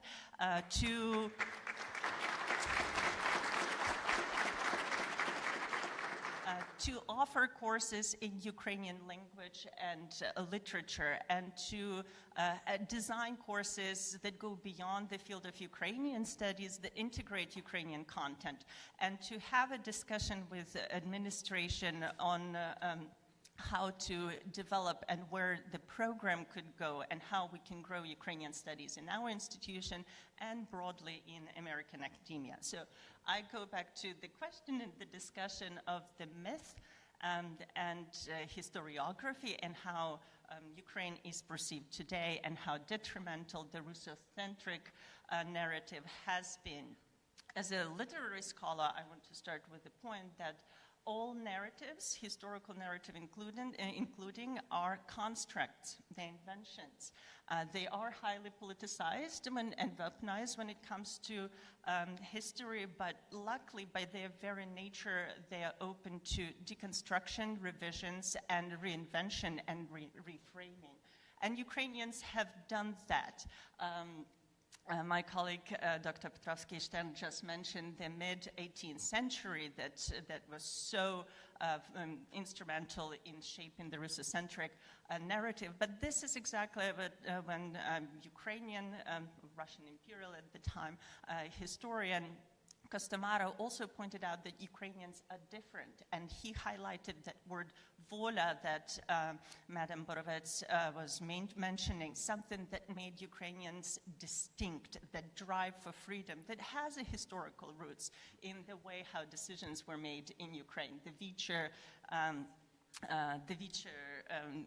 way to decide on communal policies. So Hrushevsky was the historian who came up with the new narrative, placing Ukraine in the center of his research and arguing that Ukrainians and Belarusians and Russians are distinct people with distinct identities, and their history deserves different approach and different framework.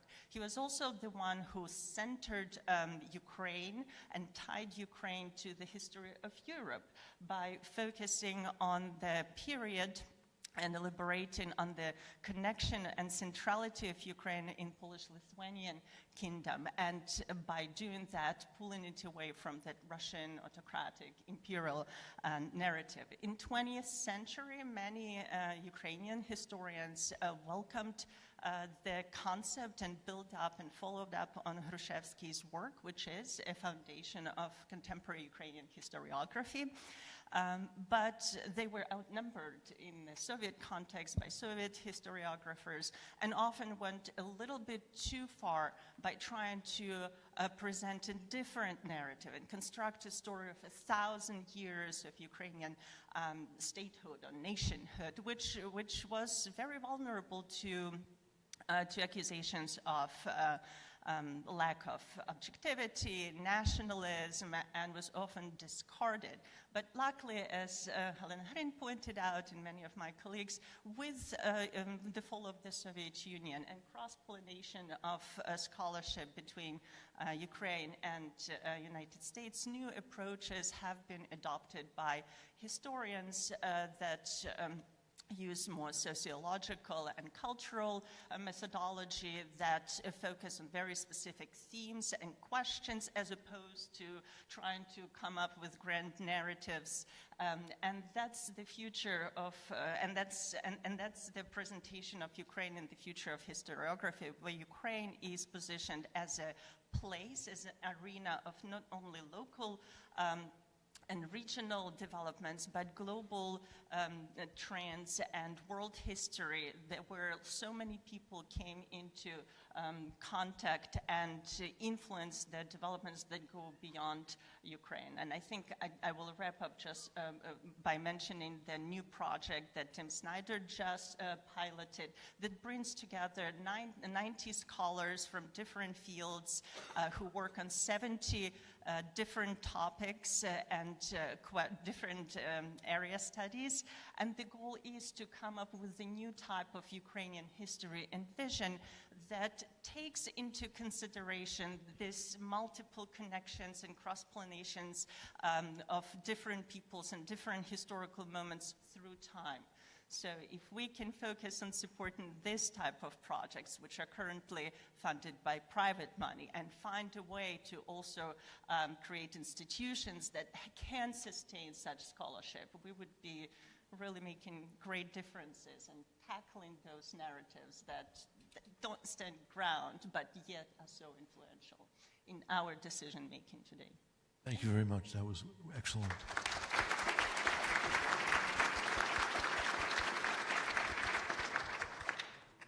Dr. Kravchuk, you're allowed to go wherever you choose to go, but if I could just ask you to consider one thing as you do that. There have been some articles basically since the large Kremlin invasion about the need to decolonize the studies of Ukrainian and other countries that have been under the thumb of Moscow for centuries. How do you think, what are the prospects for that, please? Well, as you may notice, I'm not Sarah Phillips. Unfortunately, I'd like to apologize. She can't be here. She's contracted COVID and so was unable to travel from Indiana. She did provide me with some of her talking points, however, and I'll address the decolonization issue here in a moment.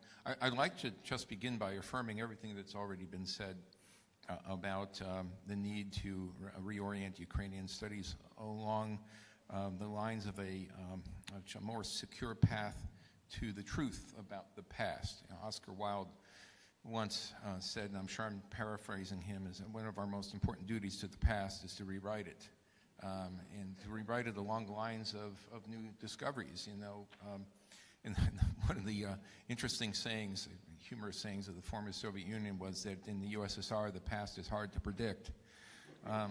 Well, we understand why at this point. But I'd like to look at the past in terms of how it can prepare us to create a better future. I'm a public administrationist and a public finance scholar within that field, and it's what took me to Ukraine to begin with. And I've had a chance now in a number of contexts to observe technical and development assistance projects. And it seems to me that one of the most important lessons is that they cannot succeed context-free. One of the most important reasons for strengthening Ukrainian studies in the U.S. is to prepare technical assistants and scholars and others for the rebuilding of higher education in Ukraine. And of course, my interest is in administrative experts, especially in the field of urban management, to rebuild the country. But it's got to be based in Ukrainian history, culture, governance. It can't be done from afar, as much as the text in PA and public finance would lead you to believe. Universal principles of management, yeah, that's a good starting point, but they've always got to be adapted to and grounded in the culture of the people who are being served by the civil service. And as a consequence, it's really important as we think about rebuilding the system of higher education in Ukraine and in particular education for civil service roles within the government, that we be very, very sensitive to this particular need. I'd like to say a couple of things about what is being done, and using Sarah's talking points, which she was so gracious to provide me with last night. With respect to Indiana University, as you know, the Robert F. Burns Russian and East European Institute has been committed to Ukrainian studies for many years, offering several Slavic languages on a regular basis, including Ukrainian. In the recent past, we've been very active in supporting Ukrainian scholars during the war in terms of what's known as a non-resident fellows program, which assists scholars who, for personal, professional, or legal reasons, are unable to leave Ukraine. Each one of them receives a $5,000 stipend, a faculty partner at IU, and electronic access to the IU libraries. We have, to date, been able to support 69 non-resident scholars who participate remotely, but also there is part of this program a product that they have to produce, and they present that then to a forum that enjoys some campus-wide support. These are scholars not just in history or the humanities, but across the spectrum, even including extending to the medical sciences. And so there's a wide participation among the faculty across campus and across our regional campuses as well. The money that has been raised has come not only from the university, but many faculty have stepped up and provided thousands of dollars to support their counterparts in Ukraine as a consequence. Certain highly productive research collaborations have been fostered as a consequence of these non-residential fellowship stipends.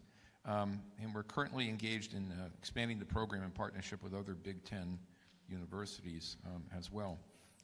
As to decolonization, you know, there isn't really much positive to be said about the ongoing conflict and its consequences for Ukraine, Europe, and the world. But if there is even a small bright spot, it's that now increasing numbers of Americans and Westerners understand the distinction between a Ukrainian and a Russian in a very, very intimate and important way. And so we find there's increasing interest and decreasing obstacles within several universities that we know of that are expanding offerings in Ukrainian studies and language. In particular, efforts at Syracuse University, University of Richmond, Colgate University. Sarah did a little inventory before she passed on her notes to me. New courses being introduced as part of the core Slavic Studies curriculum.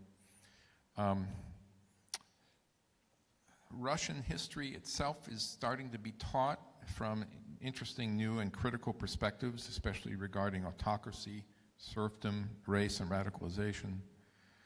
There's also more focus recently on 20th and 21st century history.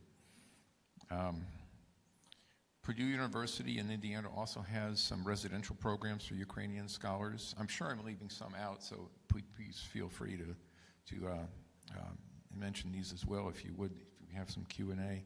The University of Illinois has a Ukrainian Studies major. There are Ukrainian Studies minors at several U.S. universities, in particular Indiana, Illinois, Michigan, and the University of Texas at Austin, significantly in a red state. Some have expanded what used to be called Russian Studies majors to include Ukraine and other Eastern European countries. Obstacles remain, however. Some of them are, as a consequence of institutional inertia. We have many tenured-in faculty who teach Russian studies. Russian is still the predominant language that is taught in Eastern European programs. And we have a great need for additional funding from U.S. government and major foundations as well. There are opportunities here to build collaborative programs with Ukrainian universities, especially where there's been some joint efforts in the past. For Indiana, this would include, for instance, the National University of Kiev-Mohyla Academy, the National Economics University in Kyiv, Taras Shevchenko State University, and the Ukrainian Catholic University in Lviv as well. In closing, I think it's really important to be thinking about how to expand collaborations across the disciplines with respect to American and Ukrainian universities. I retired last year from the O'Neill School of Public and Environmental Affairs, so we have an environmental sciences side, really lab scientists working side by side with the social scientists and others. And what I can say with a great deal of confidence is there's probably nothing dirtier on the planet than a battlefield. When you think about the spent fuel, when you think about the gunpowder, black powder that has been expended and fallen to the ground, the heavy metals, depleted uranium shells, and not to mention the unaccounted for human and animal remains as a consequence of the conflict, a comprehensive inventory of the damage has got to be performed. I don't really know of any organization that is performing such an inventory today, but a great deal of surveys, soil and water samples, mapping of this needs to take place, as well as, this will not only inform improvements in the agricultural sector, but will also have implications for the relocation and the rebuilding of many settlements, villages, cities, and towns as well. And so these collaborations will become much, much more important. But once again, this has to be set in the context of what Ukraine actually needs, and that's where Ukrainian studies can come into play in thinking about the rebuilding effort. Dr. Raptu, thank you very much.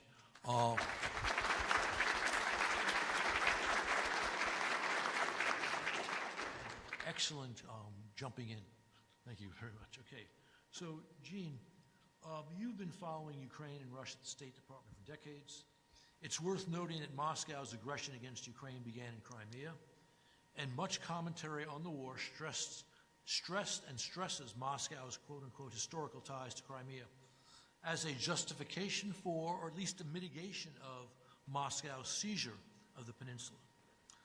Such public commentary barely acknowledges the rights of a people, the Crimean Tatars, who have a much greater historical association with Crimea, and who for years have been victims of Soviet and Russian rule there. Many in the US and Europe speak of Crimea as something Ukraine might have to abandon as part of its peace with Moscow. Is this an example of how an unbalanced view of history has a serious impact, and a negative one, on policy developments? Thank you for that question. Let me first say how thrilled I am to be here and to participate in my academic capacity. Let me underscore that. Thank you, of course, to the Academy for hosting this important event. I'd like to acknowledge Deputy Foreign Minister Borovets, of course, and Undersecretary Allen as well. They're contributing big chunks of their time to be at this event, and it's very much appreciated. Congratulations, of course, to the organizers as well. This event is well-timed for obvious reasons. Advancing Ukrainian studies, understanding of Ukraine, its role in that part of the world is very much part of Ukrainian security going forward, as well as Undersecretary Allen mentioned already in her remarks. It's also crucial to bring scholarship and policy together in appropriate ways for obvious reasons. In terms of Ambassador Herbst's question, there are several layers within that question. I'll just try to address them briefly in the interest of time. So very much appreciate the question. The short answer, this is Washington after all, is yes. Ahistorical views tend to lead to bad policy outcomes. I think we can generally accept that. There's one example of a former US president, and I'm not picking on anyone in particular, so please bear that in mind, who referred to Ukraine as a client state and asserted that Russia cares more about Ukraine than we do.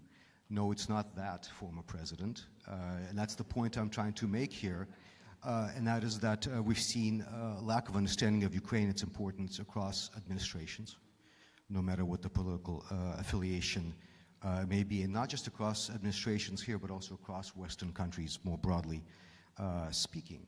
Just broadly speaking as well, Western governments have very much underestimated Moscow's and especially Putin's appetite, especially when it comes to Ukraine, but not just.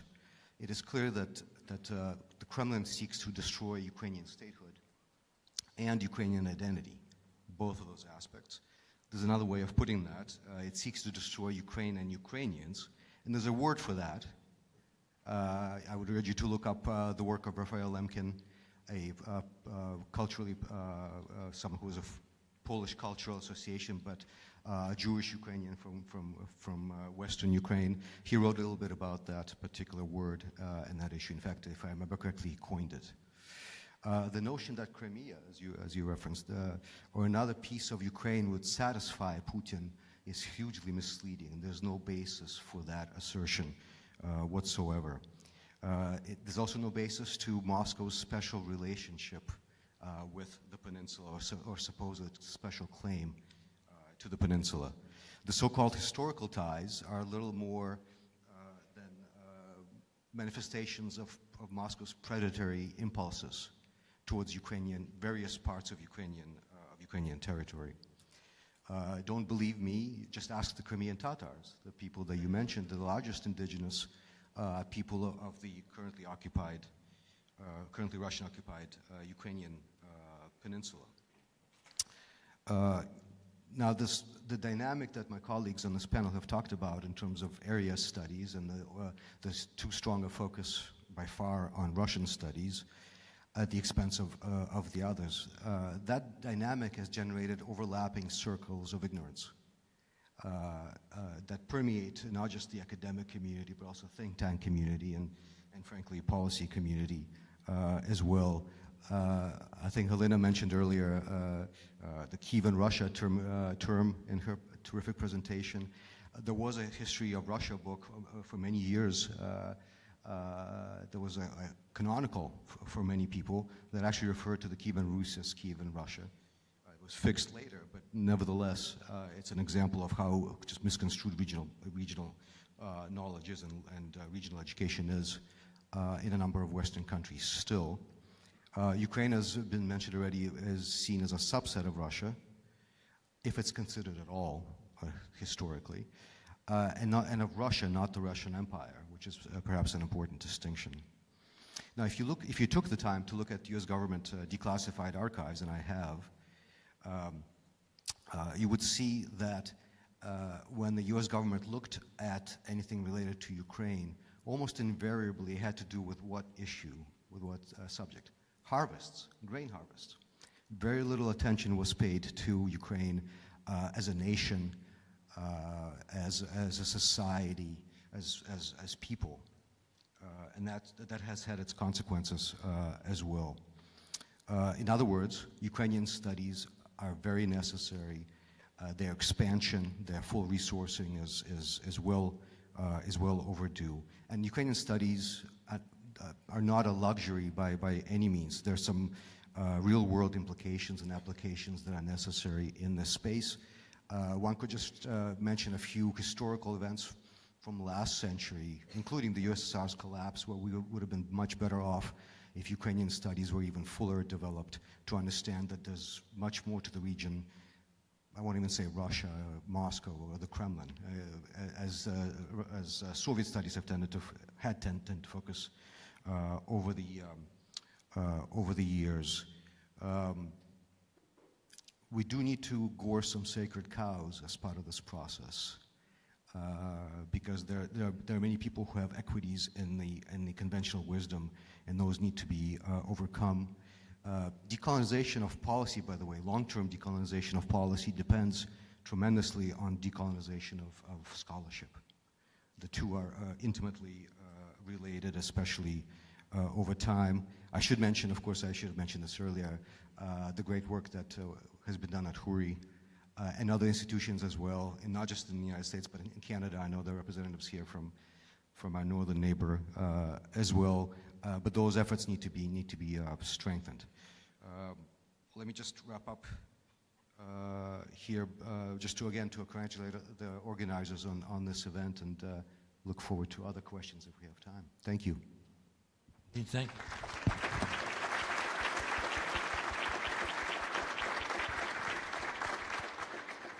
I'm going to call an audible here.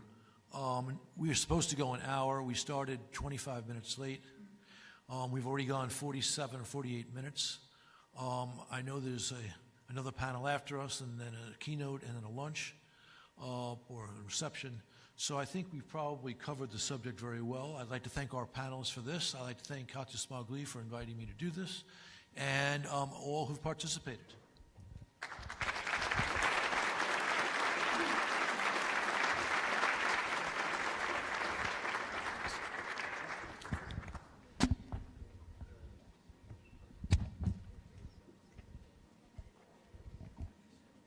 Thank you very much, Ambassador Herbst, and all the panelists for your terrific presentations.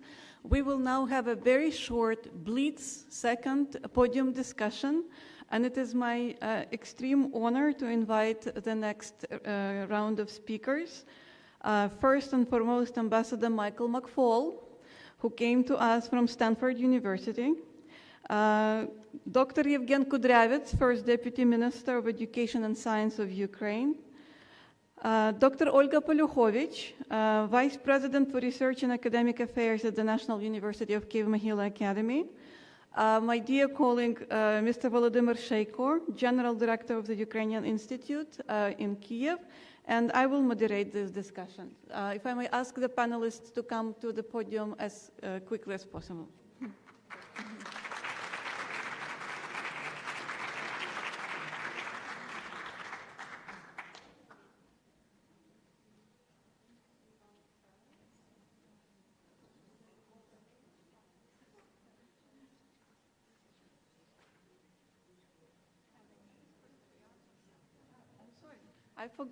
I forgot to mention our final speaker, Dr. Camila Benbow, who is Hart Dean of Education and Human Development at Vanderbilt University. Apology.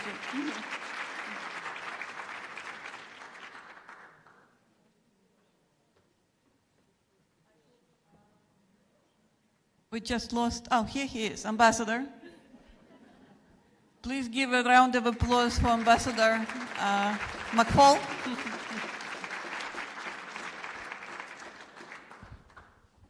All right.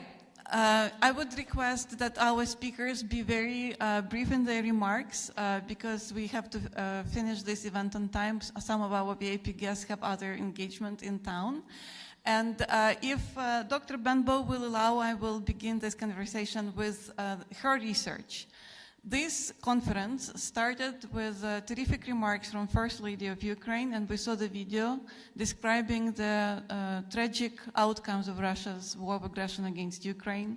We saw human losses, we saw material losses, and your research is particularly applicable to the situation that we have right now in Ukraine, especially the situation with losses in human development, losses in social capital. So how to ensure that the next generation of Ukrainian is preserved and that Ukrainian educators can indeed raise a very strong social capital for our post-war rebuilding effort. Thank you so much. It's an honor to be included in this panel as it represents a continuation of the friendship of my university that we developed with Ukraine through the former Education and Science Minister, Anna Novosad. Anna came to Vanderbilt to study for a year with the Humphreys Fellows Program of the U.S. Department of State. In the very year that Ukraine was invaded. Of course, she returned early to help her country, and now my university wants to help her and your country to rebuild. In that regard, my one message today is simple but imperative. Invest in your best and brightest, your human capital. This is Ukraine's Sputnik moment. Seize the opportunity. Let me explain. Today's economy is a conceptual, knowledge-based, and highly technical economy. It's global. Competitors come from all over the world, and they compete economically via ideas. The most competitive countries are those generating the best ideas that can be turned into products. So when rebuilding Ukraine, Ukraine will need to develop both the individuals who will develop the ideas that can form the basis of a new economy, its engine, and the workforce that can turn those ideas into reality. Their educational needs differ, so don't treat them the same. My focus here is on those who can become future innovators and who can create and position Ukraine's economy for the future.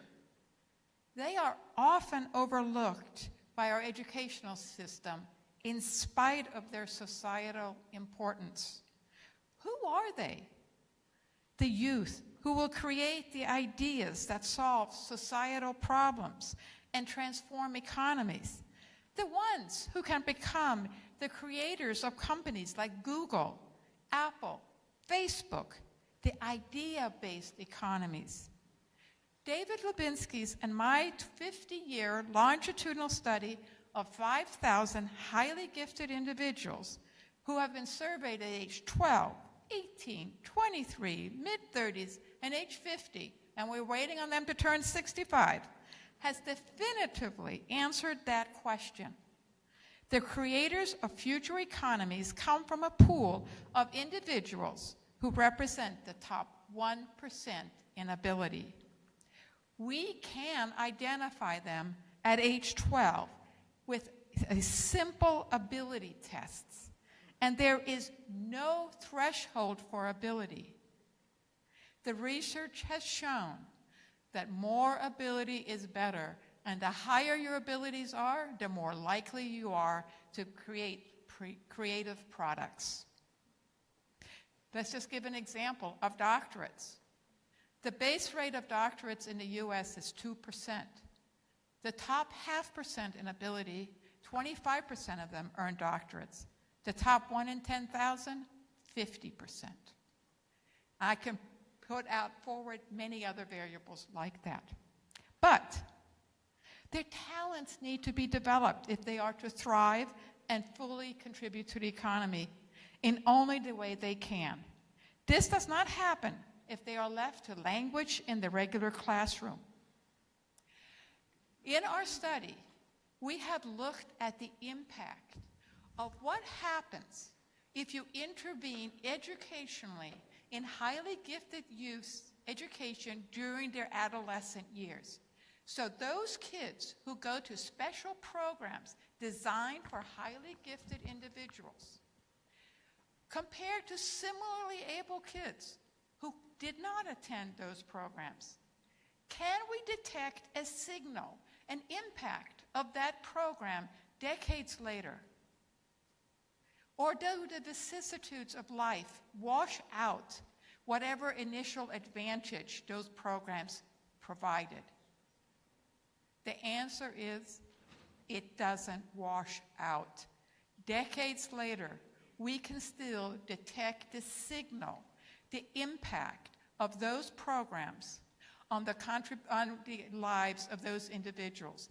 They become more highly productive, more creative than the individuals who did not participate. And those other individuals never catch up. And what I like to think about is we all know how important it is to exercise our bodies. It's also important to exercise our brains. And just as with your bodies, you need exercises that challenges your bodies. So does the brain. They need opportunities that challenges the brain. So my recommendation here for Ukraine is identify your best and brightest, cast a wide net. And I'm going to end with an agricultural metaphor. Identify your seed corn, your talented kids.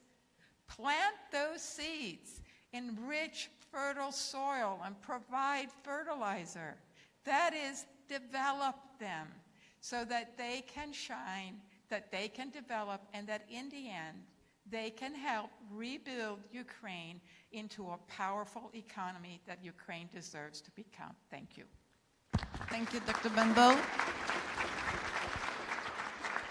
In fact, the findings of your research bring me right to the person sitting on your left, Ambassador McFall, and Stanford University, which really singled out itself by creating a remarkable program for Ukrainian future leaders, remarkable program for Ukrainian civil society activists, scholars as well, journalists. And look at the result of this program. And in their opening remarks, I believe Dr. Will Pomerantz mentioned our first Nobel Prize winner, Alexander Matvichuk, who was a graduate of Stanford Ukrainian Leaders Program. Unfortunately, we heard that the program is no longer running due to lack of funding. Tell us a little bit more about Stanford University's plans to develop further the leadership program that you are in, and maybe other initiatives that you may consider launching in the next couple of months or years. Well, thank you. It's a real honor to be here. I am not an expert on Ukraine. I want to say that 400 times. I am a product of the problems that were on the previous panel. I want to say that 500 times. And I'm going to end on some positive things about it. But I'll tell you the two stories about what we've done at Stanford with regards to the study of Ukraine. And they're really just two stories about what Ukrainians did for Stanford, not what Stanford did for Ukraine. So I'm going to tell you those two stories, and I'm going to give you them 3 recommendations to us all, to the U.S. government, who's still here, thank you, to all Americans, and to the Ukrainian government. All right, 2 stories. In 2005, I was hired by the U.S. Agency for International Development to go to Ukraine and to study all the great things that they did to help with the Orange Revolution, right? So I did that study. By the way, I can send it to you if you're interested. And we did a lot of great things, don't get me wrong. But my takeaway from that study was not what USAID grantees and partners did, but what incredible democratic activists Ukraine had with or without a relationship to USAID. And there's been a lot of discussion about history so far. I want to make a plea for studying contemporary Ukraine as well. There are so many myths, including in our U.S. government, including at Stanford University, including on TV every day about contemporary Ukraine. It has to be part of that. So when I got back to Stanford, I was like, these Ukrainians are incredible. Let's create a program where we bring democratic activists from all over the world, journalists, human rights activists, members of parliament, small entrepreneurs, bring them to Stanford for 3 weeks so that they can learn from each other with Ukrainians at its core. And so we've had 50 people in that program from Ukraine over the last 20 years. And I want to tell you, maybe they learned something from Fukuyama and Diamond and McFall. I'm not sure they do, to be honest. But what they really do is they teach people about their democratic struggles, and that is incredibly inspirational. So for all, I have 55 names, I could read them. I'm not going to do that, but they are some superstars from Ukraine that you all know. I know this room knows them, and I just want to say thank you for educating Stanford professors, but also democratic activists around the world. That's story number 1. Story number 2, our Ukrainian leadership program. It wasn't my idea, folks. It was Ukrainians' ideas. They came to me a decade ago, and these are also prominent people you know. One of them is your defense minister right now. His name is Rustam Umerov. He was an entrepreneur, and he came to my office. And I'd never met him before. And he's like, Mike, we are trying to create a great country. You do great leadership training programs here at Stanford. Why don't we have Ukrainians here? And I said, Rustam, we don't have dedicated money for that. And he said, we will finance it. Think about how odd that is. Stanford University, one of the richest universities in the world, And 10 years ago, it was guys like Rustem, Slava Vakarchuk, you might know Slava. Slava was another one of the funders, and some other people in this room funded this program to bring Ukrainian superstars to spend a year at Stanford. And you're right, they're doing all kinds of great things. Lesia Matvichuk, we're very proud of her. Yes, she was with us before she won the Nobel Peace Prize, but they're serving in the military, they're serving in the government, they're fighting corruption, they're in the parliament. Sasha Ustinova is one of the champions for getting more assistance, military assistance, every day to Ukraine. And Yulia Besverchenko is right here with us, one of our superstars who's part of Ukraine House to put this together. So I want to say thank you to Ukrainians for doing that as well. And then, when Putin invaded your country, when Putin barbarically invaded your country, doing horrific things, I don't like the language we use about the way we describe that. War of aggression, that is not the right term. Barbaric invasion of Ukraine is the better term. When he did that, we made a principled decision at Stanford. We cannot ask people from Ukraine to be sending their resources to Stanford University during this horrible time. So we suspended, suspended is the right word. But it has to continue. And I'm just speaking about Stanford, but I would say this about 99% of the other universities. We all saw the superstar universities represented on your first panel. The rest of us are not doing as well. And here I want to end with three things we have to do. Number one, the U.S. government has to deploy more of its resources to educating Americans about Ukraine and about Ukrainians.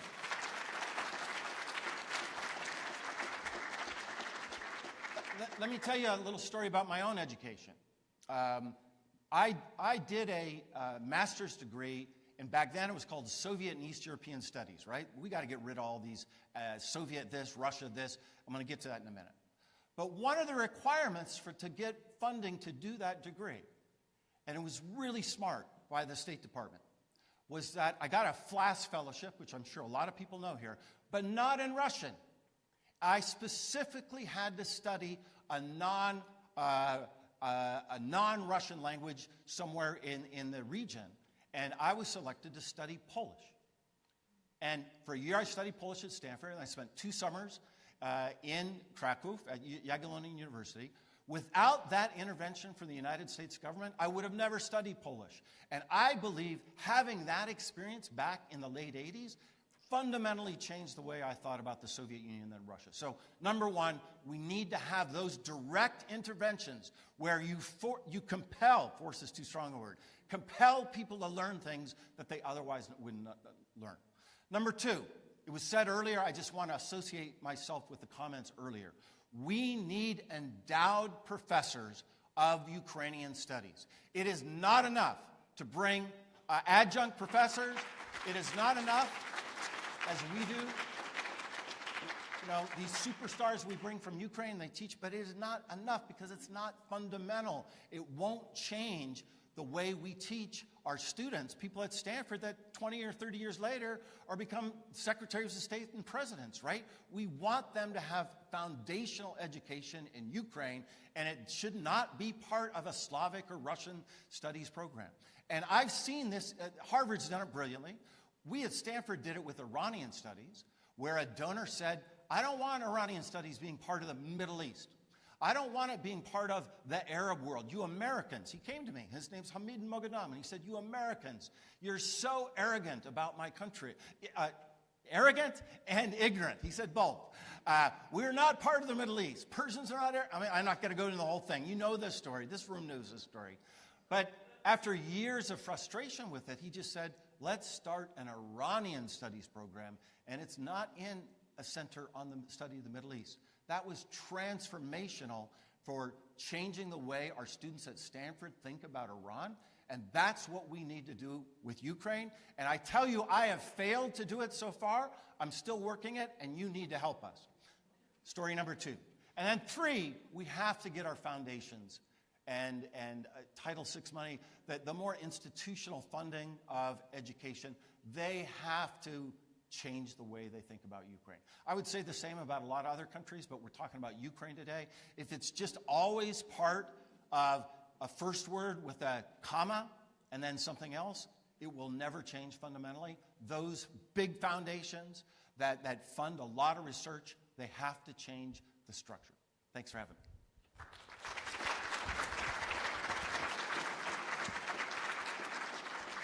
Thank you very much, Ambassador McFall. I think you just answered brilliantly the question that the first panel was supposed to answer. Namely, why do we need Ukrainian studies more than ever before? Thank you very much for doing that. Dr. Polyukhovich, we already provided a lot of policy recommendations to what American government and what American universities should do. Let me reverse the discussion a little bit and ask you to tell us what Ukrainian universities are doing these days, despite all hardships, tragedies, and resilience, and horrific attacks. How you see Ukraine's future in the next 10, 20 years to come, how you modify your programs today to ensure that your university, and you represent one of the best in Ukraine, Kyiv-Mohyla Academy, are capable to educate the next generation of Ukrainian leaders who would be responsible for bringing their country to the next level. Thank you so much, Katerina, for your question. You can hear me, right? Okay.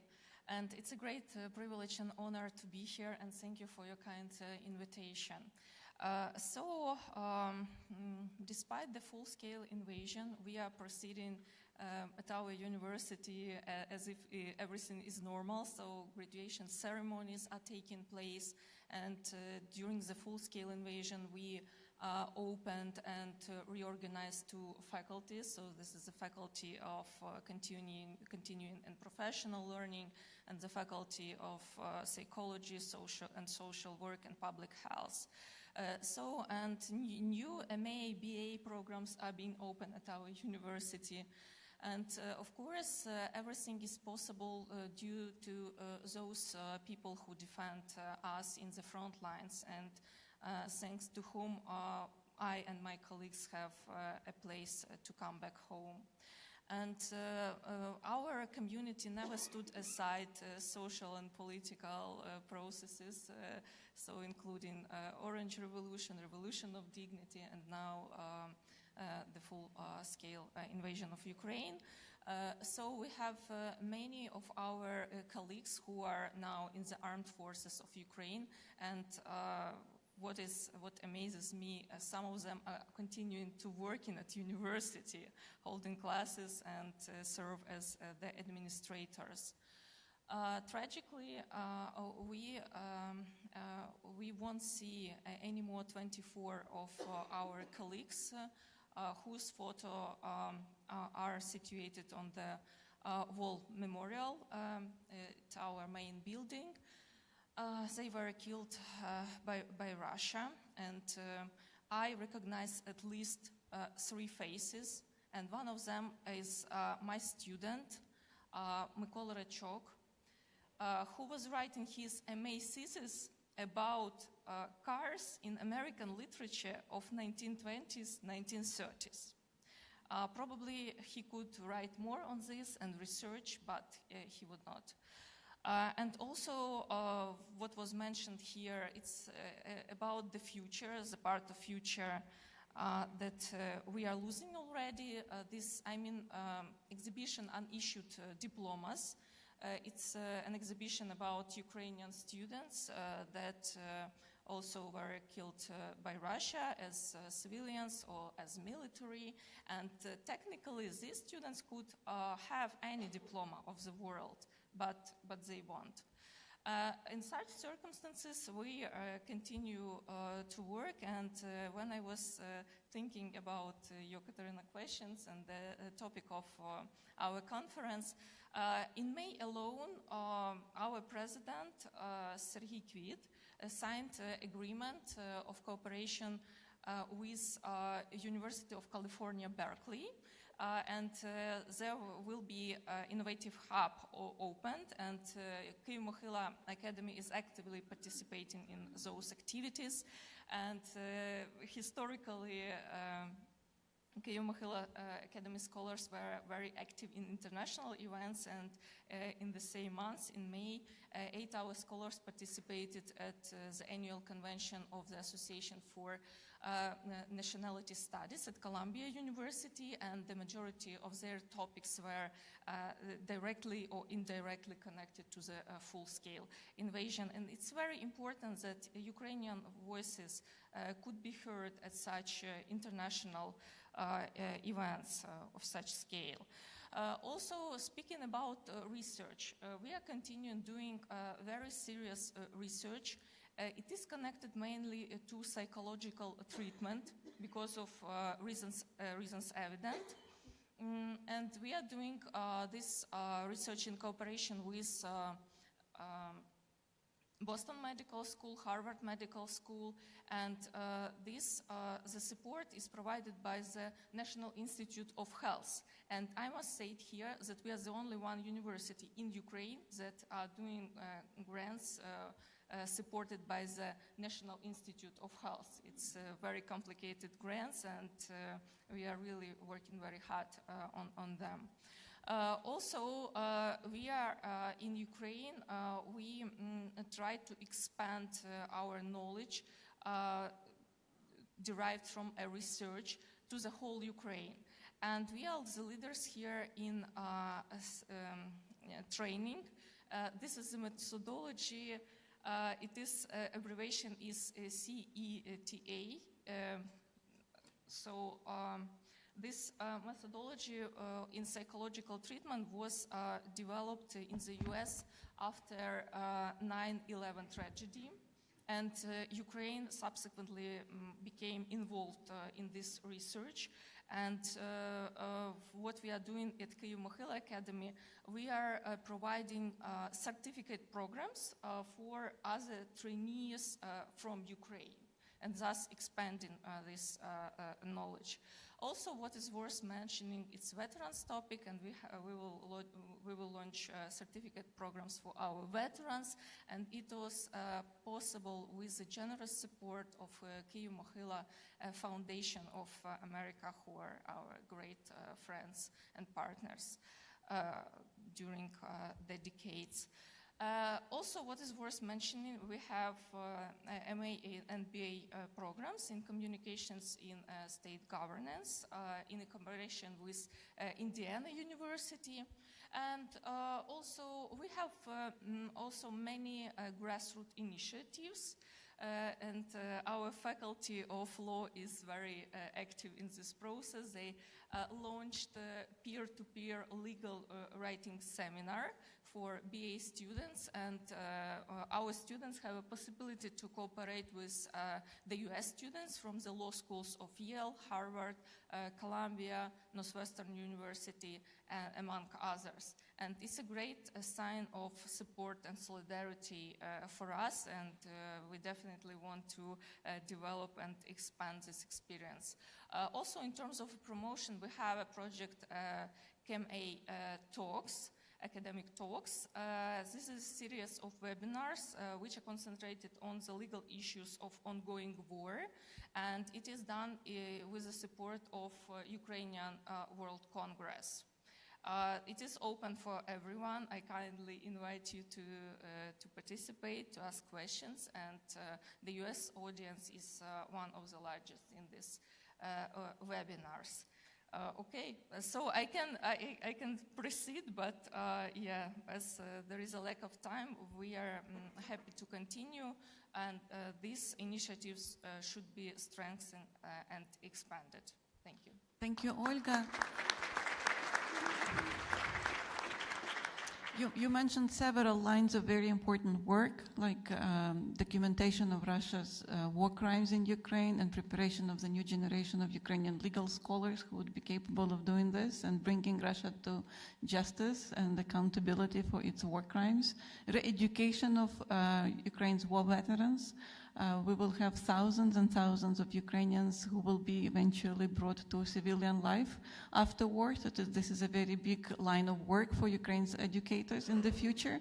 And you also mentioned the third, which I believe one of the biggest issues right now in Ukraine is mental health, and I know that First Lady Olena Zelenska is also a big patron of initiatives in this field. By the way, she started her visit to the United States this time from the visit to Walter Reed Medical Health Center, particularly focusing on their mental health initiatives.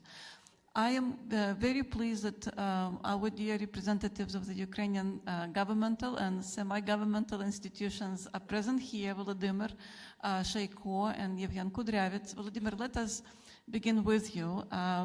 You brought, the Ukrainian Institute brought several wonderful cultural projects here to Washington, D.C. Deputy Minister Borovets mentioned the postcards from Ukraine exhibit, the books. I know that you recently also launched a very important program, the Lysak-Rudnitsky Ukrainian Studies program. Please tell us more how you try to influence the thinking of your colleagues in the West and globally, and how you try to change the narrative of presenting Ukraine and talking about Ukraine, particularly in the field of culture and arts. Thank you, Katerina. Hello, everybody, and of course, my fellow panelists. It's a privilege to be here and to speak to such a distinguished audience, and I'm really happy that the topic of Ukrainian studies gets elevated so highly with the presence of our First Lady Olena Zelenska and representatives of the US and Ukrainian governments in parallel to the NATO summit that is taking place here in DC. Now, my perspective on this question that Katerina asked comes from my position as a head of National Cultural Institute and a public organization that does cultural diplomacy on behalf of Ukraine. And the theme and the subject matter of Ukrainian studies, I think, is inseparable from a wider effort that Ukraine has been doing to advance a better understanding and appreciation of Ukraine and its peoples internationally through cultural diplomacy. So we do not separate Ukrainian studies from Ukraine's cultural diplomacy policies, and this is reflected in the Ukrainian Institute's strategy, whereby we are committed to support and to foster a better academic knowledge of Ukraine internationally through our work and through the program that Katerina mentioned, which is named after Ivan Lysak-Rudnitsky, that was also mentioned, who was also mentioned in the video that we watched earlier. I would like to start my remarks as to why Ukrainian studies matters for Ukraine's cultural diplomacy and strategic communications by making a reference to Michel Foucault, a great French philosopher and intellectual, who said, whose thinking was who dedicated a lot of his studies to this interrelation between power and knowledge. He said that knowledge is an exercise of power, and power is a function of knowledge. He went on to say that the exercise of power perpetually creates knowledge, and conversely, knowledge constantly induces effects of power. It is not possible for power to be exercised without knowledge, and it's impossible for knowledge not to engender power.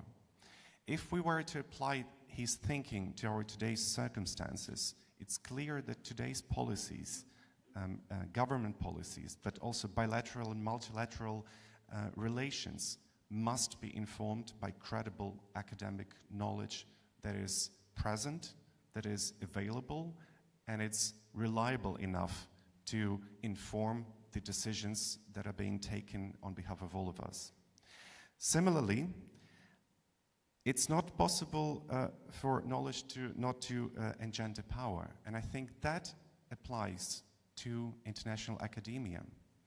If we were to think about the amount of power that is being held in universities that can help Ukraine make a stronger case internationally, then we may speak about universities as true powerhouses that may stand with Ukraine, may want to do stand with Ukraine, but I think they can do so on a much larger scale in the future, to stand with Ukraine and to offer that breadth of knowledge and consequently breadth of power to be made available to decision makers, to academia in other regions of the world, to editors of major outlets and newspapers, to those influencers who hold positions of power in their respective disciplines and backgrounds that are able then to shape perceptions of millions of people with regard to Ukraine, with regard to the whole region of Eastern Europe. And that is, I think, a very underestimated and often overlooked dimension of soft power and of cultural relations today that we must acknowledge and we must act upon. And the audience present here in this room, I think, you together hold an incredible amount of power and an ability to help Ukraine and to show and demonstrate real solidarity with Ukraine by investing more and by paying more attention to Ukrainian studies in your respective institutions.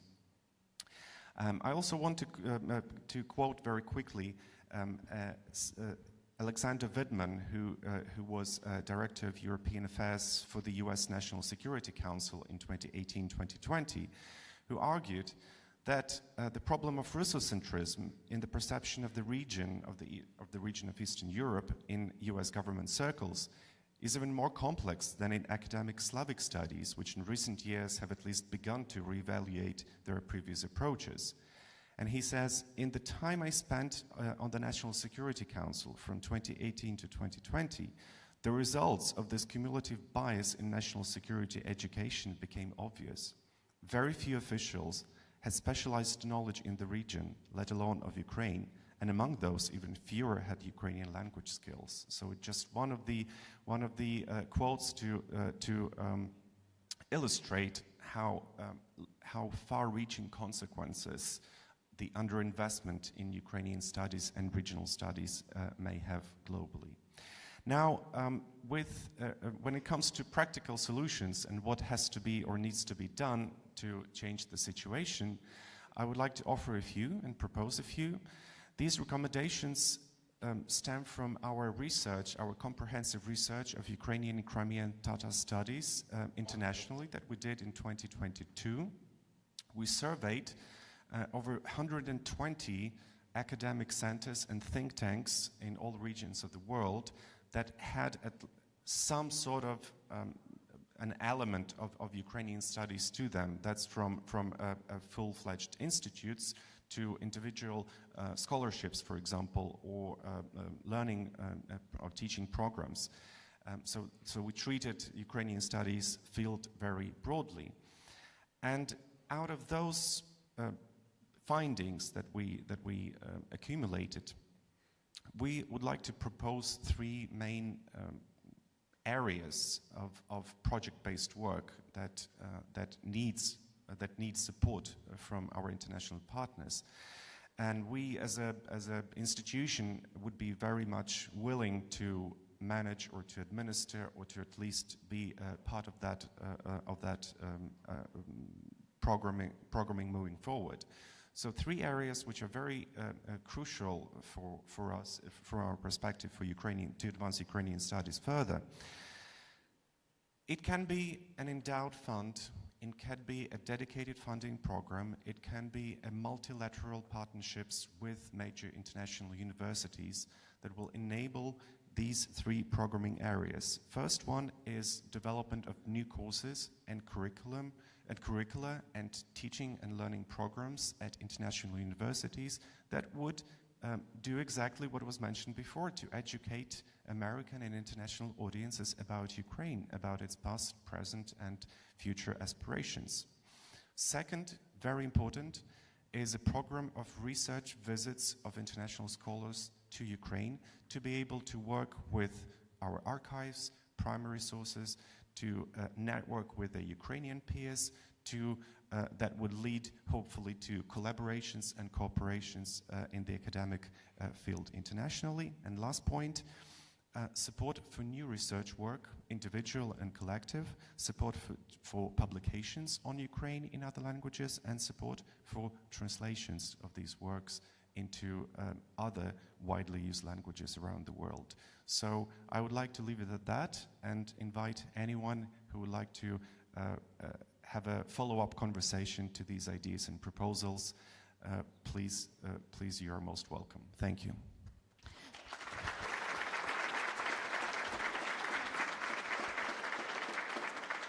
Thank you, Volodymyr, especially for your incredible efforts, the efforts of your team to promote the development of Crimean Tatar studies in the world.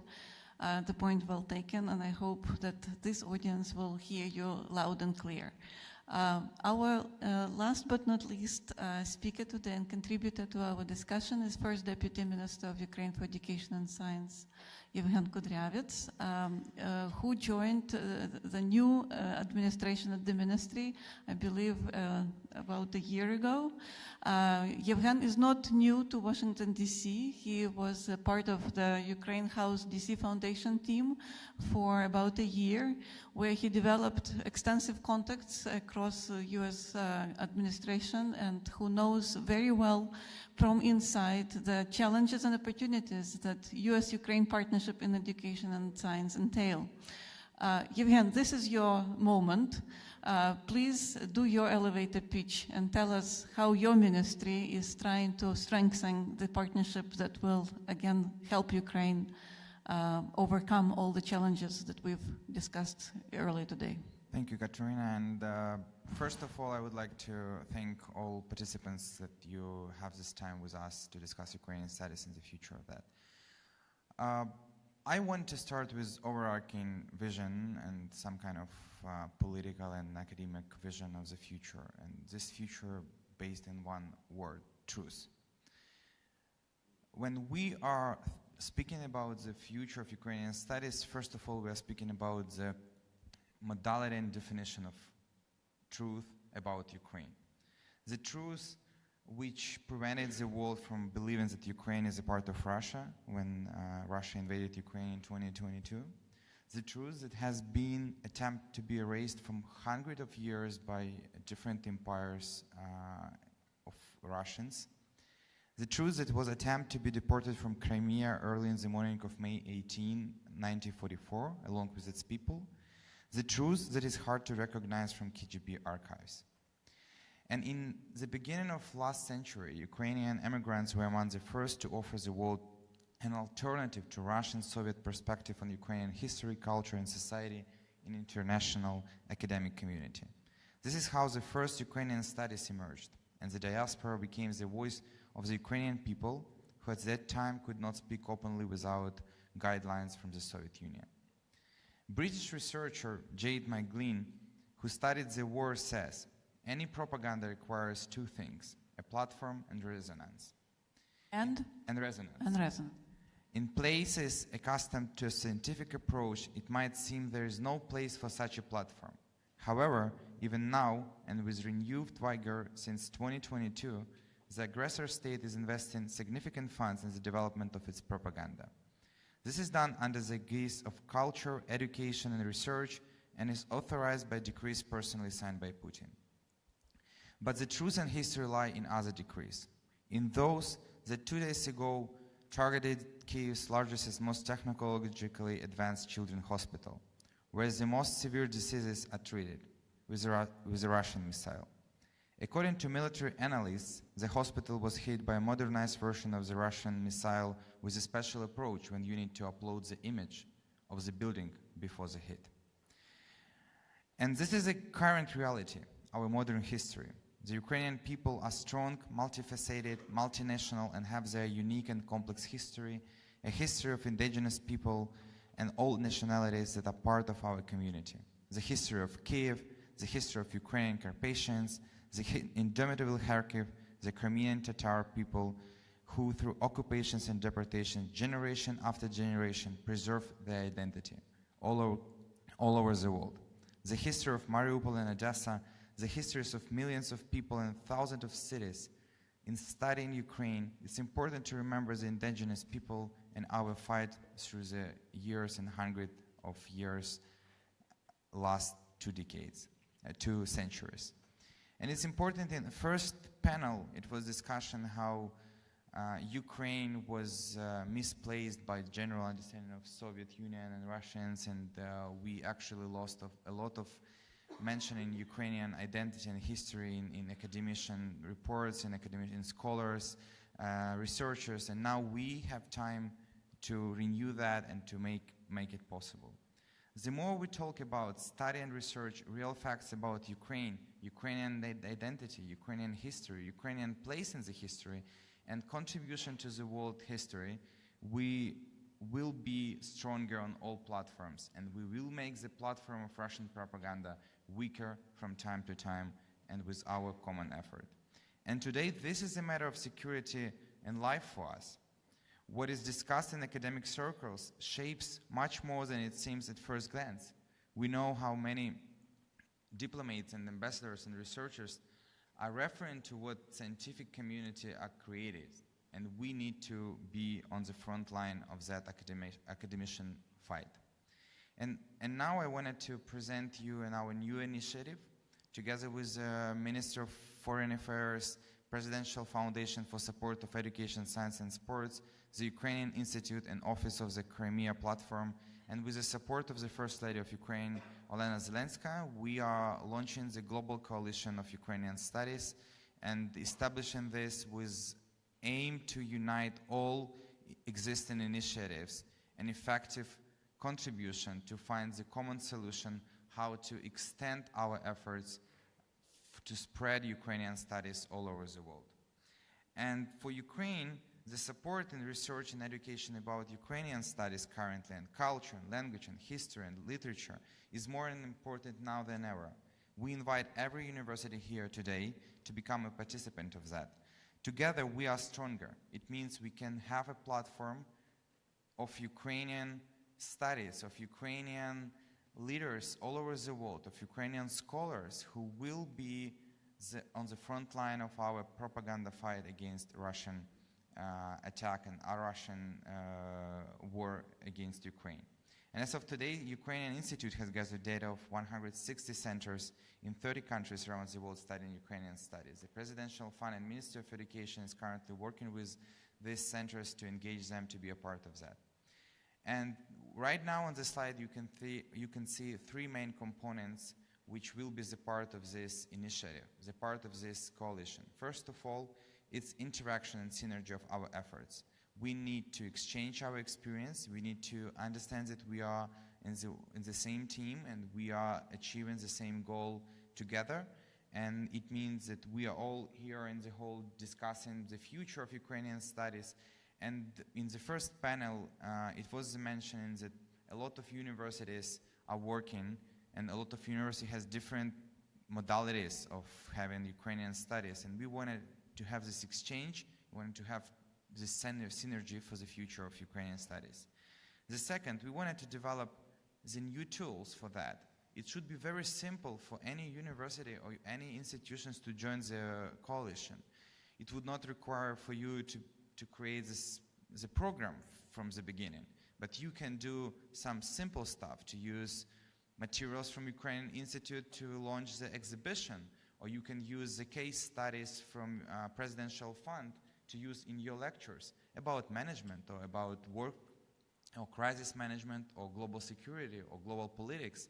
You can use prepared Harvard case studies for your class, but based on Ukrainian story.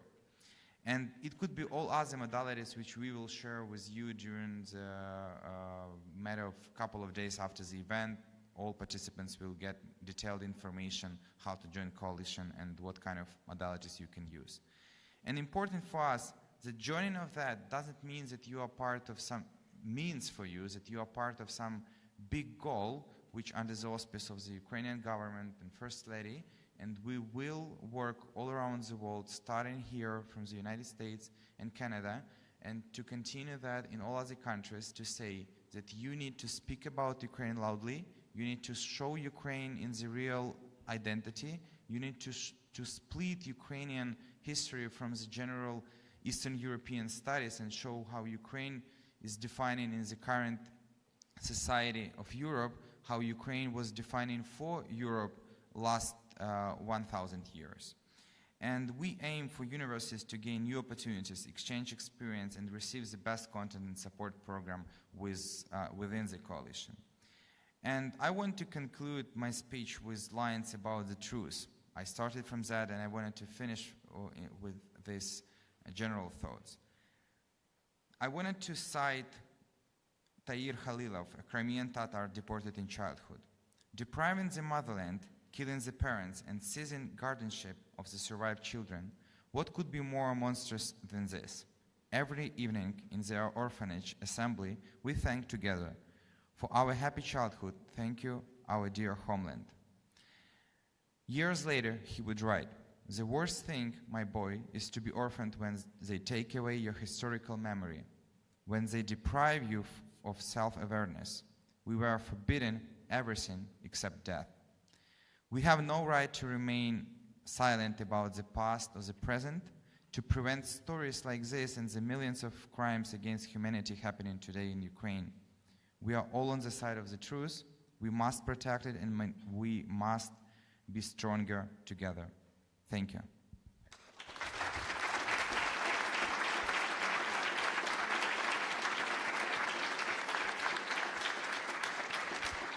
Thank you, Deputy Minister. I can't think of a better way to conclude this panel with this wonderful quote. Ambassador McFall, Dr. Benbow, General Director Shaiko, Deputy Minister, and Vice Rector and President Polyukhovich, thank you very much for this wonderful panel.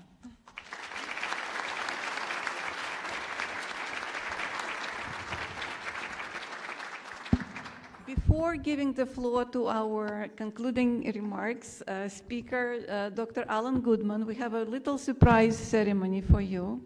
We decided that we cannot close this conference without recognizing a few individuals who are present in this room for the efforts that they've been doing in the last decades to promote Ukrainian studies in the United States and globally. And if I will call your name now, please stand up and join us at the stage where Deputy Minister Irina Borovets and Deputy Minister Yevgen Kudryavets will present you with the small recognitions for your contributions. Let me invite to the stage Dr. Marta Bohachevska-Khamyak.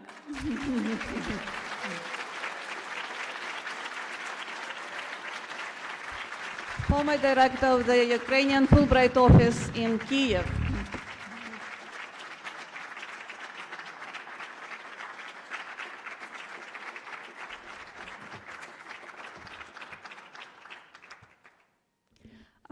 Yulia Ladygina, now associate professor at Penn State University.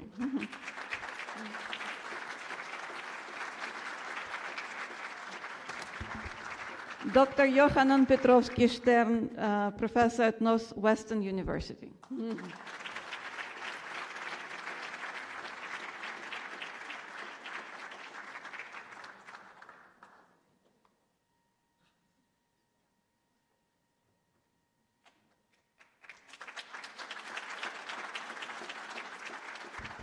Ambassador Milan Verveer, director of the Women, Peace and Security Institute at Georgetown University.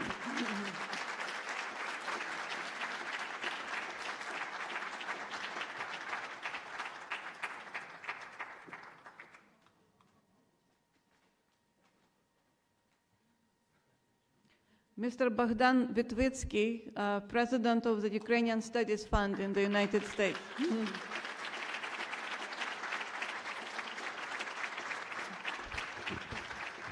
Mr. Taras Ferentsevich, Executive Director of the Ukrainian Studies Fund in the United States.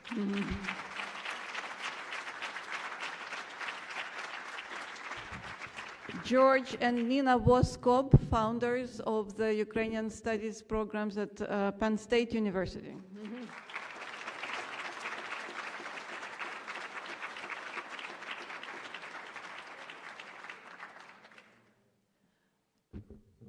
Dr. Henry Hale, if he is still here with us in the room. No.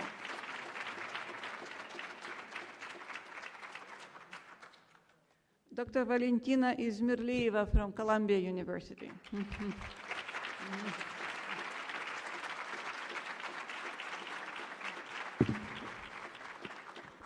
Dr. Natalia Hanenka-Friesen, Director of the Canadian-Ukrainian Institute at the University of Alberta.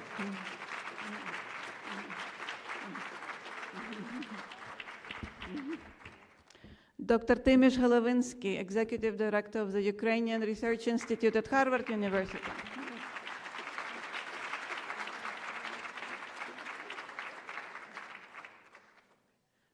I don't know if you are still in the audience, so let me read the names. Dr. Sophia Wilson.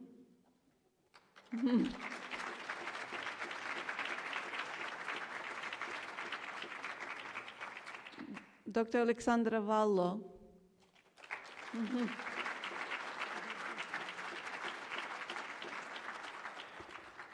Dr. Yulia Ilchuk from Stanford.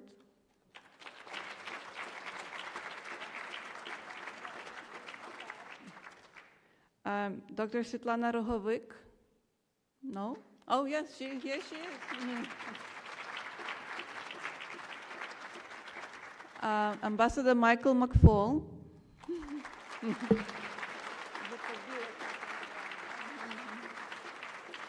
And Dr. Sophia Wilson. Oh, you already got it. Yeah, great.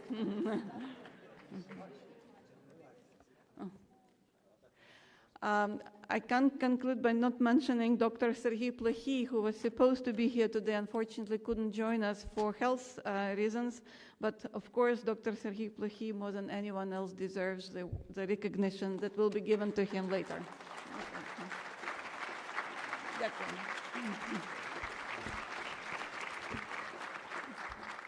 And now Dr. Alan Goodman, CEO of the Institute of International Education, which oversees academic exchange and the Fulbright program, formerly Executive Dean and Professor at Georgetown University School of Foreign Service, author of numerous books published by the most prestigious publishing houses in the United States, who holds a doctorate from Harvard University, MPA from the Kennedy School of Government, and BS from Northwestern University, will conclude our conference with some closing remarks. Dr. Goodman, thank you very much.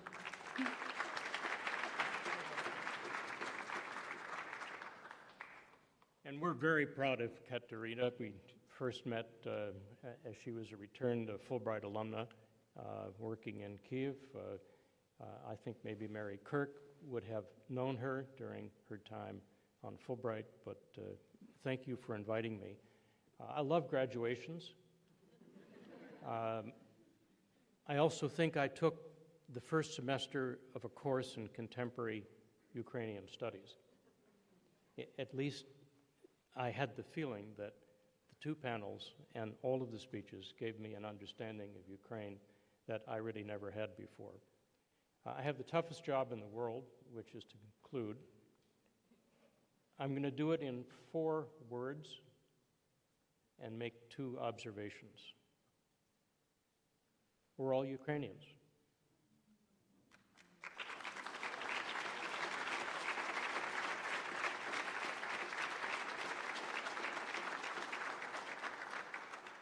It was the message I sent the day of the invasion to our office, the Fulbright office in Kyiv. It's a message I unfortunately send after every bombing, like the one earlier this week of the Children's Hospital, because I want us all to realize that what Ukraine is fighting for is part of us. Liberty, independence, freedom are things we fought for, we value, and the outcome of your struggle very much affects how we can live in a world where those are valued. It's ironic that 60 years almost to the date of today, 35,000 Americans walked from the White House to DuPont Circle for the unveiling of the Shevchenko Memorial. On that day, we were all Ukrainians. And I want to assure you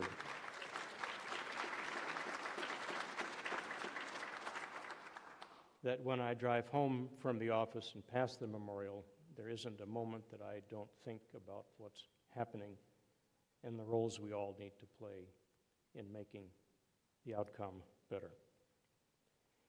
Two observations. One, drawn from our work with the Scholar Rescue Fund, it will come as no surprise that tyrants, terrorists, and their wars are targeting schools and especially institutes and institutions of higher education with alarming and increasing frequency.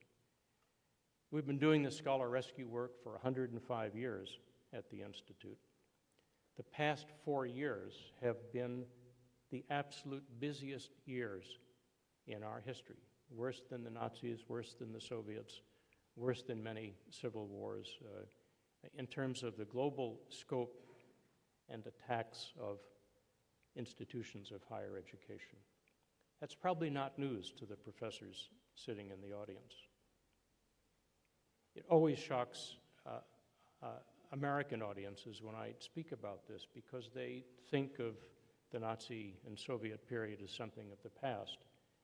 And then when you read to them the headlines of today, every country that's under attack in some way, one of the first targets are the scholars and the universities. When that happens, universities close. They close their doors. People flee. The terrorists and the tyrants close entire departments, entire disciplines, ultimately entire universities. The second point I want to make is that Ukraine is different.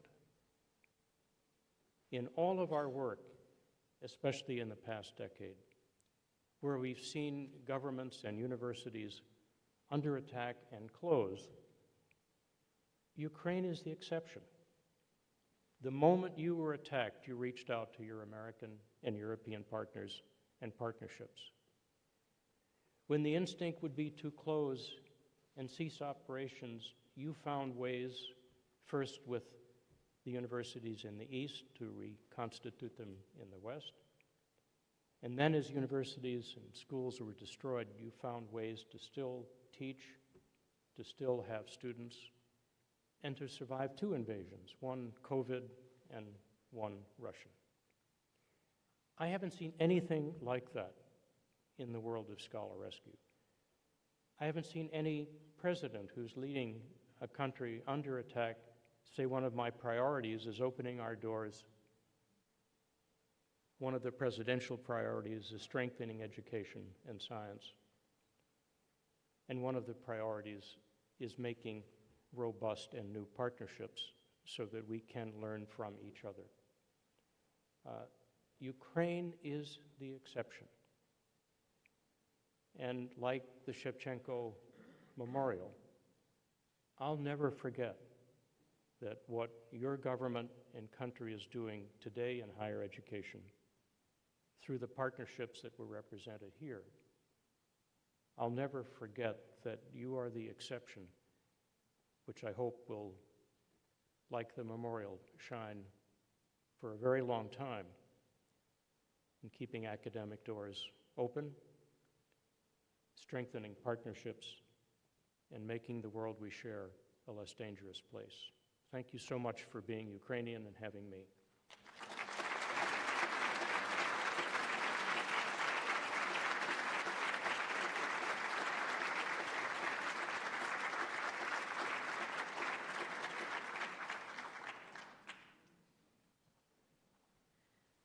Dear friends, you know that conferences draw a lot of guests, especially if you have a First Lady in the audience.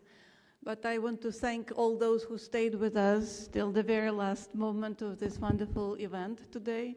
This conference was organized because of you, because you're here, because the subject that we discussed today deeply matters to you. Thank you very much for your participation. On behalf of the Embassy of Ukraine to the United States, Ambassador Oksana Markarov, who unfortunately couldn't join us because we have the NATO summit going on the margins of our conference. Let me thank you all for joining us today.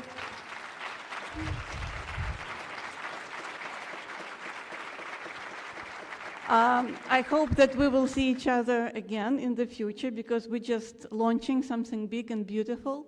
I hope that the new initiative, Global Ukrainian Studies, will flourish.